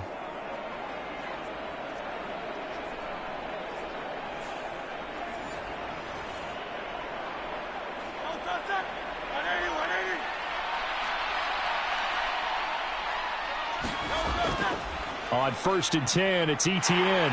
And he's able to carve out about 6 there, down to the 37. So from the 37, here's a 2nd down and 4.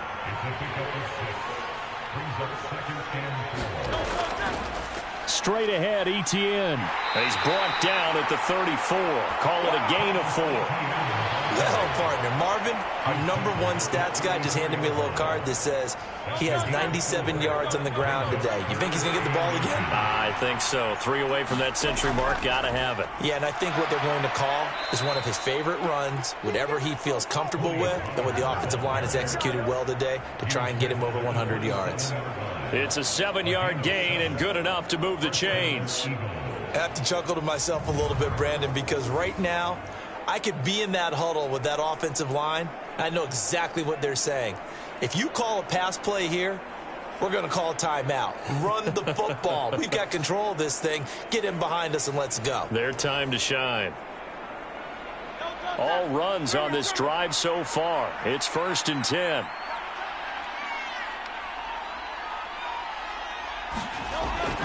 A handoff for Etienne. And he'll manage to pick up about 4. It's 2nd down. Just 2 minutes remaining here in the 4th quarter of what has been a one-sided affair. So it's Eagle football here as we get you reset. From the 23, here's the 2nd down and 6. And they'll run here with Etienne. It's a 6-yard run, leaves him with about a foot or so here still to go to hit the marker with 3rd down coming up. I like it. I like the call. Still an opportunity to run the football and chew up a little more time off the clock.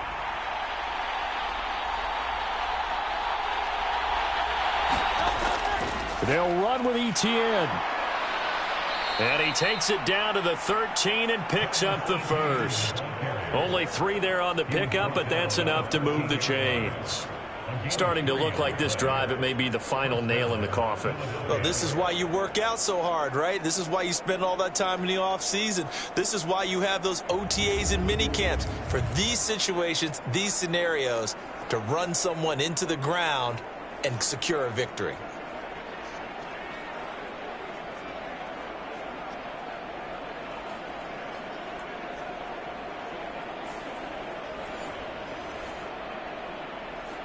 From the 13 now, they work on 1st and 10.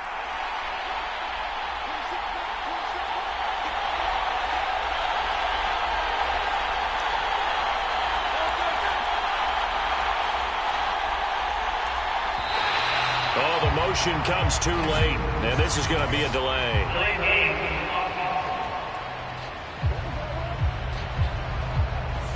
Now, the offense knew it. They were already starting to walk back as that one is accepted. So a little bit of a stiffer challenge now. 1st and 15 following the delay of game. ETN with it. And he'll get him inside the 15 down to the 14-yard line. 14-yard line, 2nd and 11.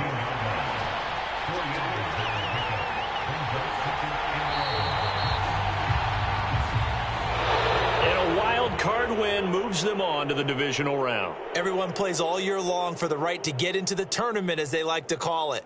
Wild card, divisional, doesn't matter to them. One moves on, one goes home. So that's a wrap for Charles Davis. I'm Brandon Gunn. And this has been a presentation of the NFL on EA Sports. For more, check us out at easports.com.